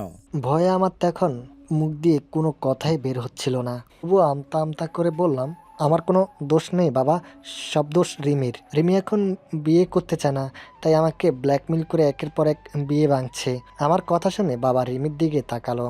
রিমি কোমল চাউনি নিয়ে শান্তভাবে দাঁড়িয়ে আছে। কি নিষ্পাপ চাউনি তার! বাবা এমন চাউনি দেখে গলে গেল। রিমির দিকে কয়েক সেকেন্ড তাকিয়ে থেকে আমার কান টেনে বলল, একদম আমার মামুনের নামে মিথ্যা অপবাদ দিবি না। রিমির মতো লক্ষ্মী মেয়ে এমনটা করতেই পারে না। তুই হয়তো ওকে উল্টাপাল্টা কিছু বুঝিয়ে এসব করিয়েছিস। না বাবা, সব রিমি করেছে। এই রিমি, চুপ করে আছিস কেন? কিছু বল না। চুপ কর শয়তান, আমার আগে থেকেই তোর উপর সন্দেহ ছিল, তাই আজ তোদের পিছু নিয়েছিলাম। আর এখন হাতে নাতে ধরা পড়ার পর সাধু সাজার চেষ্টা করছিস? কি ভেবেছিলি আমি কিছু টের পাবো না? বাবার কথা শেষ হতে না হতে পাশে থেকে রিমি মুখ খুলল। আমার দিকে এক নজর তাকিয়ে বাবাকে বলল, হ্যাঁ বড় আব্বু, শাইনি আমাকে এসব করতে বাধ্য করেছে। ও চাইনি আমি এখন বিয়ে করি, তাই আমাকে ভুলিয়ে ভালিয়ে এসব করিয়েছে। আমি অবুঝের মতো ওর কথা মেনেছি, আসলে ও আমাকে হিংসা করে, আমার ভালো চায় না। রিমির কথা শুনে আমি আকাশ থেকে পড়লাম। পেতনিটা বলে কি? চোখ বড় বড় করে রিমির দিকে তাকালাম। কি সুন্দর করে না সব দোষ আমার উপরে চাপিয়ে দিল। একে বলে যার জন্য কল্যাণ চোরে সেই বলে চোর। এদিকে রিমির কথা শুনে বাবা আমার দিকে আরো ভয়ঙ্কর রূপ নিয়ে তাকালো। বাবার এমন চাউনি দেখে আমার গলা শুকিয়ে কাঠ। আমি কাপা কাপা গলায় বললাম, রিমি মিথ্যা বলছে বাবা, সব কিছু রিমির প্ল্যান। ও আমাকে ব্যবহার করে এখন পাঠাচ্ছে। কে কাকে ফাঁসাচ্ছে সেটা তো দেখতেই পাচ্ছি। তুই খালি আজ বাড়ি চল, তারপর মজা দেখাচ্ছি। বলেই আমাকে বাবা টানতে টানতে সেখান থেকে নিয়ে এলো। পুরো রাস্তায় আমি শুধু আল্লাহর নাম স্মরণ করেছি।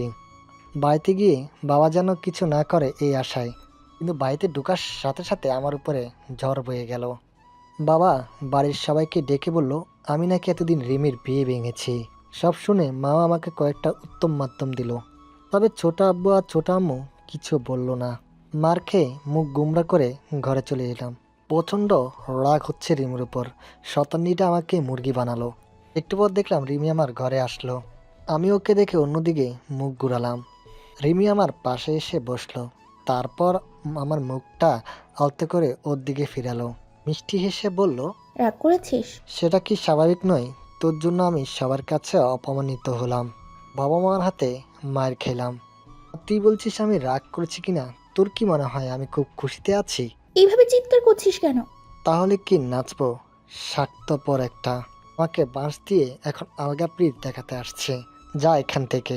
ওলে বাবালে, কি রাগ? প্লিজ সোনা, রাগ করিস না। আসলে আমি নিরুপায় ছিলাম।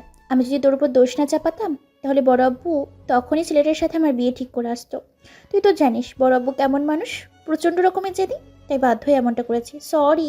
রাখতো তো সরি, যা এখান থেকে, বিরক্ত করিস না। রিমি এবার আমার সামনে এসে দাঁড়ালো। তারপর করুণ সুরে বলল, তোর এত রাগ কেন? নিজেকে কি ভাবিস? সামান্য একটা ভুল করেছি বলে আমার সাথে এমন ব্যবহার করবি? তুই ছাড়া আমার কে আছে বল? তুই তো আমার সব। এখন যদি তুই আমার থেকে মুখ ফিরিয়ে নিস তাহলে আমি কার কাছে যাব? জাহান নামে যা। তবু কানের পাশে পালতু পেঁচাল পারিস না। মেজাজ কিন্তু এমনিতে গরম আছে। আচ্ছা, কি করলে তোর মেজাজটা ঠান্ডা হবে বল? কান ধরতে হবে? ঠিক আছে, কান ধরছি। বলে রিমি দুহাত দিয়ে ওর কান দুটো চেপে ধরলো। তারপর উঠবস করলো। সত্যি বলতে রিমির এসব ন্যাকামি দেখে আমার রাগ আরো বেড়ে গেল। আমি চোখ পাকিয়ে বললাম, তুই এখান থেকে যাবি নাকি লাথি দিয়ে কোমর ভাঙবো? আমার কথা শুনে রিমি ওর কান দুটো ছেড়ে দিয়ে বেঞ্চি কাটলো। তারপর দুষ্ট হাসি দিয়ে বলল, ভাব বেশি বেড়ে গেছে তাই না? ভালো ব্যবহার করছি দেখে যা ইচ্ছা বলছিস, দাঁড়া তোর ভাব আমি বের করছি। খুব বেড়ে গেছিস তুই। বলেই রিমি হন হন করে ঘর থেকে বের হয়ে গেল। আমি একটা স্বস্তির নিঃশ্বাস ফেলে ঘুমিয়ে পড়লাম। ঘন্টা খানিক পর রিমি আবার আসলো, তবে এবার ছোট একটা বাটি নিয়ে এসেছে। আমি শোয়ার থেকে উঠলাম, ইশারায় বোঝালাম বাটিতে কি আছে। রিমি ডাকনা সরিয়ে বাটি দেখালো। বাটির ভিতরে পায়েস, গরম ধোঁয়া উঠছে বাটির থেকে। মনে হচ্ছে এইমাত্রে রান্না করে নিয়ে এসেছে। এই একটা জিনিস যেটা দেখলে আমি দুনিয়াদারি সব ভুলে যাই। আর সেটা যদি রিমির হাতে বানানো পায়েস হয় তাহলে তার কোনো কথাই নেই। রিমি এত ভালো পায়েস রান্না করে যে তার প্রশংসা করে কোনো শেষ করা যাবে না। একবার খেলে সে স্বাদ সারা জীবন মুখে লেগে থাকবে। রিমি এই পায়েস দিয়ে সবসময় আমার রাগ ভাঙায়। বলতে গেলে পায়েস হলো রিমির গোপন অস্ত্র। এটা দিয়ে রিমি আমাকে সবসময় কাবু করে। এদিকে রিমি আমাকে পায়েসের দিকে তাকিয়ে থাকতে দেখে দুষ্ট একটা হাসি দিল। খাবি? আমি নিজের হাতে রান্না করেছি। কথাটা বলে রিমি পায়েসের বাটিটা নিয়ে আমার গা ঘেঁষে বসলো। আমি রিমির দিকে তাকিয়ে নরম গলায় বললাম, দে একটু, অনেক দিন ধরে পায়েস খাই না। হুম, দিব না। একটু আগে তো খুব গরম দেখাচ্ছিলি, এখন তাহলে ভিখারির মতো আমার সামনে হাত পাচ্ছিস কেন? আচ্ছা, তো এখন রাগারাগি করার জন্য সরি, এখন দে প্লিজ। ওসব সরি টরিতে কাজ হবে না, কান ধরে উঠবস কর, যেমনটা আমি করেছিলাম। দেখ, এবার কিন্তু বাড়াবাড়ি হয়ে যাচ্ছে। তুই আমার দুর্বলতার সুযোগ নিচ্ছিস। বিড়ালের সামনে দুধ রেখে তাকে বেঁধে রেখেছিস, তাকে খেতে দিচ্ছিস না। এবার বুঝেছিস তো এই রিমির সাথে পাঙ্গা নিলে পরিণাম কি হয়? তাই আমার সাথে ভাব কম দেখাবি, হ্যাঁ? দূর, ফালতু ফ্যাচার রাখতো, আগে খেয়ে নি, তারপর কি বলবি বলিস। বলে আমি রিমির হাত থেকে পায়েসের বাটিটা কেড়ে নিলাম। তারপর তাড়াহুড়া গরম পায়েস মুখে দিলাম। কিন্তু গরম পায়েস মুখে দেওয়াতে আমার অবস্থা দফা দফা। আমি উফ উফ করতে করতে হাঁ করে রিমির দিকে তাকিয়ে রইলাম। না পাচ্ছি পায়েস গিলতে, না পারছি ফেলতে। রিমি আমার এই অবস্থা দেখে আমার গাল দুটো চেপে ধরে আমার মুখে ফু দিতে লাগলো। তারপর দমকে সুরে বলল, আস্তে আস্তে খা, মুখ পুড়ে যাবে তো। তোর জন্যই রান্না করেছি, অত জুলুম করিস না। রিমির কথা মতো ধীরে সুস্থে পায়েস খেতে লাগলাম। আর রিমি আমার দিকে তাকিয়ে রইল। আমি খাচ্ছি আর রিমি আমার দিকে অপলক দৃষ্টিতে তাকিয়ে আছে। রিমি এভাবে তাকিয়ে থাকতে দেখে আমি চোখের ইশারায় বললাম, কি হয়েছে, এভাবে তাকিয়ে আছিস কেন? রিমি কিছু না বলে আমার থেকে দৃষ্টি নামিয়ে নিল। তারপর শান্ত গলায় বলল, আমার বিয়ে ভাঙতে হেল্প করবি তো? আমার কাছে নতুন আরেকটা প্ল্যান আছে। আমাকে মাফ কর, আমি আর নতুন করে বাঁশ খেতে চাই না। আরে কিছু হবে না। এবার যদি ধরা পড়ি তাহলে সব দোষ আমার নিজের কাঁধে নিব। দরকার নেই এসবের, অনেক হয়েছে বিয়ে ভাঙা ভাঙ্গি। এখন এসব বাদ দিয়ে ভালো একটা ছেলে দেখে বিয়েটা করে নে। আমি তো বলেছি বিয়ে করব না। আর আমার ওপর কি তোর কোনো ভরসা নেই? সত্যি বলছি, এবারে কোনো গন্ডগোল হবে না। আর তুই যদি আমার বিয়ে ভাঙতে হেল্প করিস তাহলে তুই যা বলবি আমি তাই করব। তোর সব কথা শুনবো। এই কয়দিন আমি তোর চাকরানি হয়ে থাকবো। তুই যা হুকুম করবি আমি তাই অক্ষরে অক্ষরে পালন করব। আর তুই যা খুশি করতে পারবি, আমি তোর কোনো কাজে বাধা দিব না। রিমির কথা শুনে মনে মনে অনেক খুশি হলাম। পিতনিটার জন্য আমি অনেক আজকে অপমানিত হয়েছি। তাই রিমির প্রস্তাবে রাজি হয়ে তাকে আমার চাকরানি বানাতে হবে। তারপর ইচ্ছা মতন খাটিয়ে প্রতিশোধ নেব। আমি রিমির দিকে তাকিয়ে সামান্য হেসে বললাম, সত্যি বলছিস? তিন সত্যি। ঠিক আছে, আমি রাজি, কিন্তু ধরা পড়লে সব কিছুর দায়িত্ব তোকে নিতে হবে। আচ্ছা, সেটা নিয়ে চিন্তা করতে হবে না, আমি সামলে নিব। ঠিক আছে, এখন তাহলে যা, আর রাতে বিরিয়ানি রান্না করিস। আচ্ছা। বলে রিমি আমার গালে আচমকা কিস করলো। চোখ বড় বড় করে রিমির দিকে তাকালাম। কিছু বলার আগে রিমি বেঞ্চি দিয়ে ঘর থেকে বের হয়ে গেল। আমি রিমির কাণ্ড দেখে হাসতে লাগলাম, পাগলি একটা। পরের দিন ছিল শুক্রবার, কলেজ বন্ধ, তাই অনেক বেলা করে ঘুমাচ্ছিলাম। তার দরজা ধাক্কানের শব্দে ঘুম ভেঙে গেল। চোখ খুলে ঘড়ির দিকে তাকিয়ে দেখি 10:30 বাজে। আমি চোখ কসলাতে কসলাতে দরজা খুললাম। দরজার বাইরে রিমি দাঁড়িয়ে আছে। তার পরনে হলুদ শাড়ি, আর শাড়ির সাথে ম্যাচিং করা ফুল, হাতা পর্যন্ত ব্লাউজ, 2 হাত ভর্তি হলুদ রঙের কাচের চুড়ি, কপালে হলুদ টিপ, মাথায় খোপা করা, এমনকি সেই খোপায় গাঁজা ফুল গোজা। সত্যি বলছে, রিমিকে এই সাজে এত সুন্দর লাগছে যা বাসায় প্রকাশ করা যাবে না। ঠিক যেন হলদি পরি। রিমিকে ঘুম থেকে উঠে এমন সাজে দেখবো ভাবিনি। চাকত পাখির মতো রিমির দিকে তাকিয়ে রইলাম। তৎক্ষণে নিজেকে সামনে বললাম, কি ব্যাপার, সকাল সকাল এত সেজেগুজে কোথায় যাবে? কলেজ তো বন্ধ। আমার কথা বলা শেষ হতে রিমি হু হু করে কেঁদে উঠল। আমি একটু ঘাবড়ে গেলাম। সকাল সকাল এই পেতনিটার কি হলো?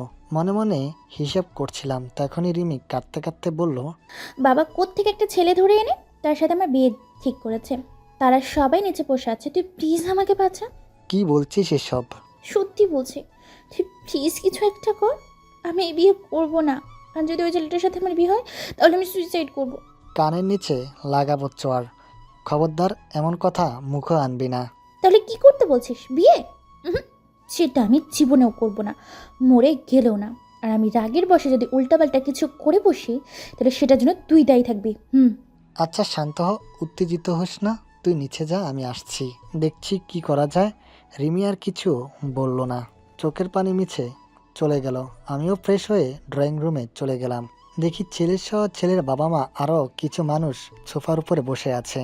তো আমি কিছু বুঝলাম না, বাবা কাউকে কিছু না বলে এভাবে ছেলে পক্ষকে নিয়ে এলো কেন? আগে তো আমাদের সবাইকে জানাতো। আমি আর চোখে একবার বাবার দিকে তাকালাম। বাবা মাথা ঘুরিয়ে আমার দিকে তাকিয়ে বিজয়ের হাসি দিল। আমি যা বোঝার বুঝে গেলাম। আমি যাতে রিমির বিয়ে ভাঙতে না পারি সেই জন্য কাউকে না জানিয়ে রিমির বিয়ে ঠিক করেছে। সত্যি বলতে বাবার প্রশংসা না করে পারলাম না। আমি ছোট মায়ের পিছনে গিয়ে দাঁড়ালাম। ছোট মায়ের কানের কাছে গিয়ে মুখ ফিসফিস করে বললাম, শুনলাম রিমিকে ছেলেপক্ষ দেখতে এসেছে। রিমিকে ওরা পছন্দ করেছে। তুই আর নতুন করে কোনো অঘটন ঘটাবি না। রিমির জন্য এমন ভালো সম্বন্ধ আর পাওয়া যাবে না। তাই নাকি? তা ছেলে কি করে? ছেলে সরকারি চাকরি করে, কলেজের টিচার, ভালো ফ্যামিলি। ছেলে সরকারি চাকরি করে, ভালো ফ্যামিলির, এটা দেখেই রাজি হয়ে গেলে? রিমির মতামত নিতে একবারও প্রয়োজন মনে করলে না? রিমি কি এই বিয়েতে রাজি হবে? কেন হবে না? ছেলের মধ্যে কি কম আছে শুনি? ছেলেকে দেখেছিস? ভালো করে তাকিয়ে দেখ একবার। তোর বাবা নিজে ছেলের ইন্টারভিউ নিয়েছে, সব দিক দিয়ে 100তে 100।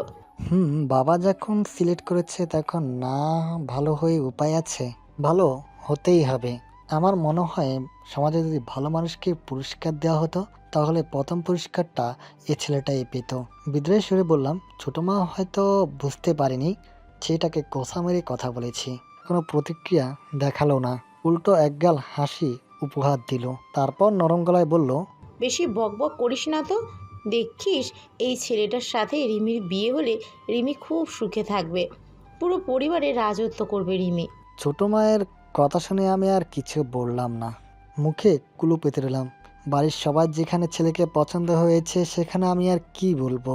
তাছাড়া পছন্দ করবে না কেন? ছেলে দেখতে মাশাআল্লাহ অনেক সুন্দর, হ্যান্ডসাম, স্টাইলিশ, এমনকি সুদর্শন একজন পুরুষ। কোনো রাজকুমার থেকে কম নয়। ছেলেটার সাথে রিমিকে অনেক সুন্দর মানাচ্ছে। আমার নাকি ছেলেটা সরকারি চাকরি করে, ভালো ফ্যামিলির। রিমি অবশ্যই সুখে থাকবে। কিন্তু এইসব নিয়ে রিমির মাঝে কোনো ভাবান্তন দেখলাম না। মুক্তির মতো ছেলেটার পাশে বসে আছে। সে যে মাথা নিচু করে বসেছে আর উঠানের নাম নেই। ছেলেপক্ষ অনেক কষ্ট করে রিমিকে দেখেছে। যাই হোক, পাত্রপক্ষ রিমিকে পছন্দ করেছে। ছেলের ফ্যামিলি আব্বু আর ছোট আব্বুর সাথে কথা বলে বিয়ের পাকা কথা সেরে ফেললেন সামনের মঙ্গলবার। তার মানে আর 5 দিন পরে বিয়ের ডেট ফিক্সড হলো। ছেলেপক্ষের কোনো আবদার নেই, তারা শুধু রিমিকে ছেলের বউ করে ঘরে তুলতে চায়। রিমিকে সবার খুব পছন্দ হয়েছে, আর পছন্দ হবে না কেন? রিমির মতো সুন্দর, রূপবতী, গুণবতী, ভদ্রমেয়ে পাওয়া ভাগ্যর ব্যাপার। তাকে পছন্দ না করে উপায় নেই। আলাপ আলোচনা শেষে ছেলেটা রিমির হাতে আংটি পরিয়ে দিল। আংটি পরানোর সময় রিমি বারবার আমার দিকে তাকাচ্ছিল। সাধারণত মেয়েরা বিয়ের কথা শুনে বা আংটি পরানো দেখলে লজ্জা পায়। রিমির ক্ষেত্রে হয়েছে উল্টো। রিমি মুখ বার করে চুপচাপ দাঁড়িয়ে আছে। বর্ষাকালে কালো মেঘ জমলে যেমন সব কিছু অন্ধকারে ঢেকে যায়, তেমনি রিমির মুখটা অন্ধকারে ঢেকে গেছে। সেই সাথে চোখের কোণে পানির চিকচিক করছে। মনে হচ্ছে এই বুঝি রিমির চোখ বেয়ে বৃষ্টি নামবে। আর রিমি সে কান্না ভিজা চোখে আমার দিকে চেয়ে আছে।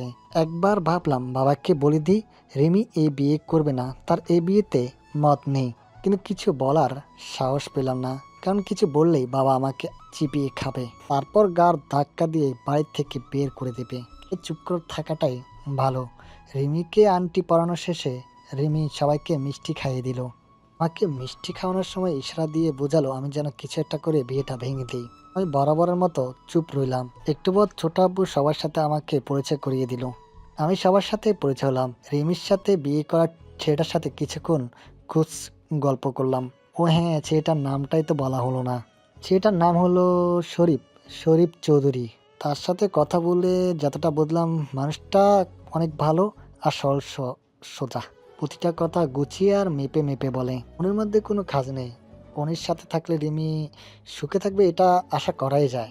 এভাবে শরীফের সাথে কথা বলায় বাবা এক পর্যায়ে বলল, রিমি মামুনি, বসে না থেকে শরীফকে আমাদের বাড়িটা একটু ঘুরিয়ে দেখাও, দুজনে একসাথে একটু সময় কাটাও। বাবার কথা শুনে রিমি একবার শরীফের দিকে তাকালো, তারপর কিছু না বলে হন করে সিঁড়ি বেয়ে উপরে চলে গেল। সবাই ভাবলো রিমি লজ্জা পেয়ে চলে গেল, কিন্তু আমি জানি রিমি রাগ করে উপরে চলে গেছে। কিন্তু কাউকে বিষয়টা বুঝতে দিলাম না। রিমির বদলে আমি শরীফকে পুরো বাড়িটা ঘুরে দেখালাম। ফলে আমাদের সম্পর্কটা আরেকটু গভীর হলো। শরীফ রিমির সম্পর্কে টুকটাক কিছু প্রশ্ন করলো, আমি সেসবের উত্তর দিলাম। দুপুরে খাওয়া দাওয়ার পর শরীফ ও তার মা বাবারা চলে গেল। এর মধ্যে আর রিমি আর নিচে আসেনি, ঘরের দরজা বন্ধ করে বসেছিল। ছোটো মা অবশ্যই রিমিকে অনেকবার ডেকেছে, কিন্তু সে আসেনি। খাওয়া দাওয়ার পর আমি ঘরে এসে শুয়ে পড়লাম। বিকালবেলায় ফোনের শব্দে ঘুম ভাঙলো। দেখলাম অনিত ফোন দিয়েছে। আমি বিরক্ত হয়ে ফোন রিসিভ করলাম। ঘুম জড়ানো গলায় বললাম, হ্যাঁ বল। কোথায় তুই?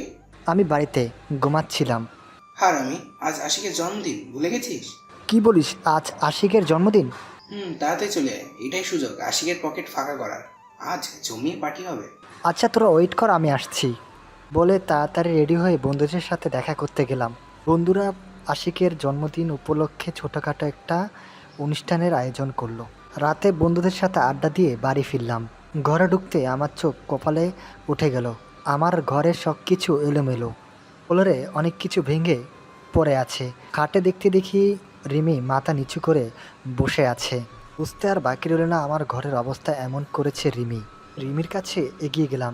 রিমি হাত দুটো মুষ্টিবদ্ধ করে বসে আছে। আমি রিমিকে ধমক দিয়ে বললাম, ঘরটাকে এমন বস্তি বানিয়ে রেখেছিস কেন? কি হয়েছে তোর? পাগল টাগল হয়ে গেছিস নাকি? হ্যাঁ,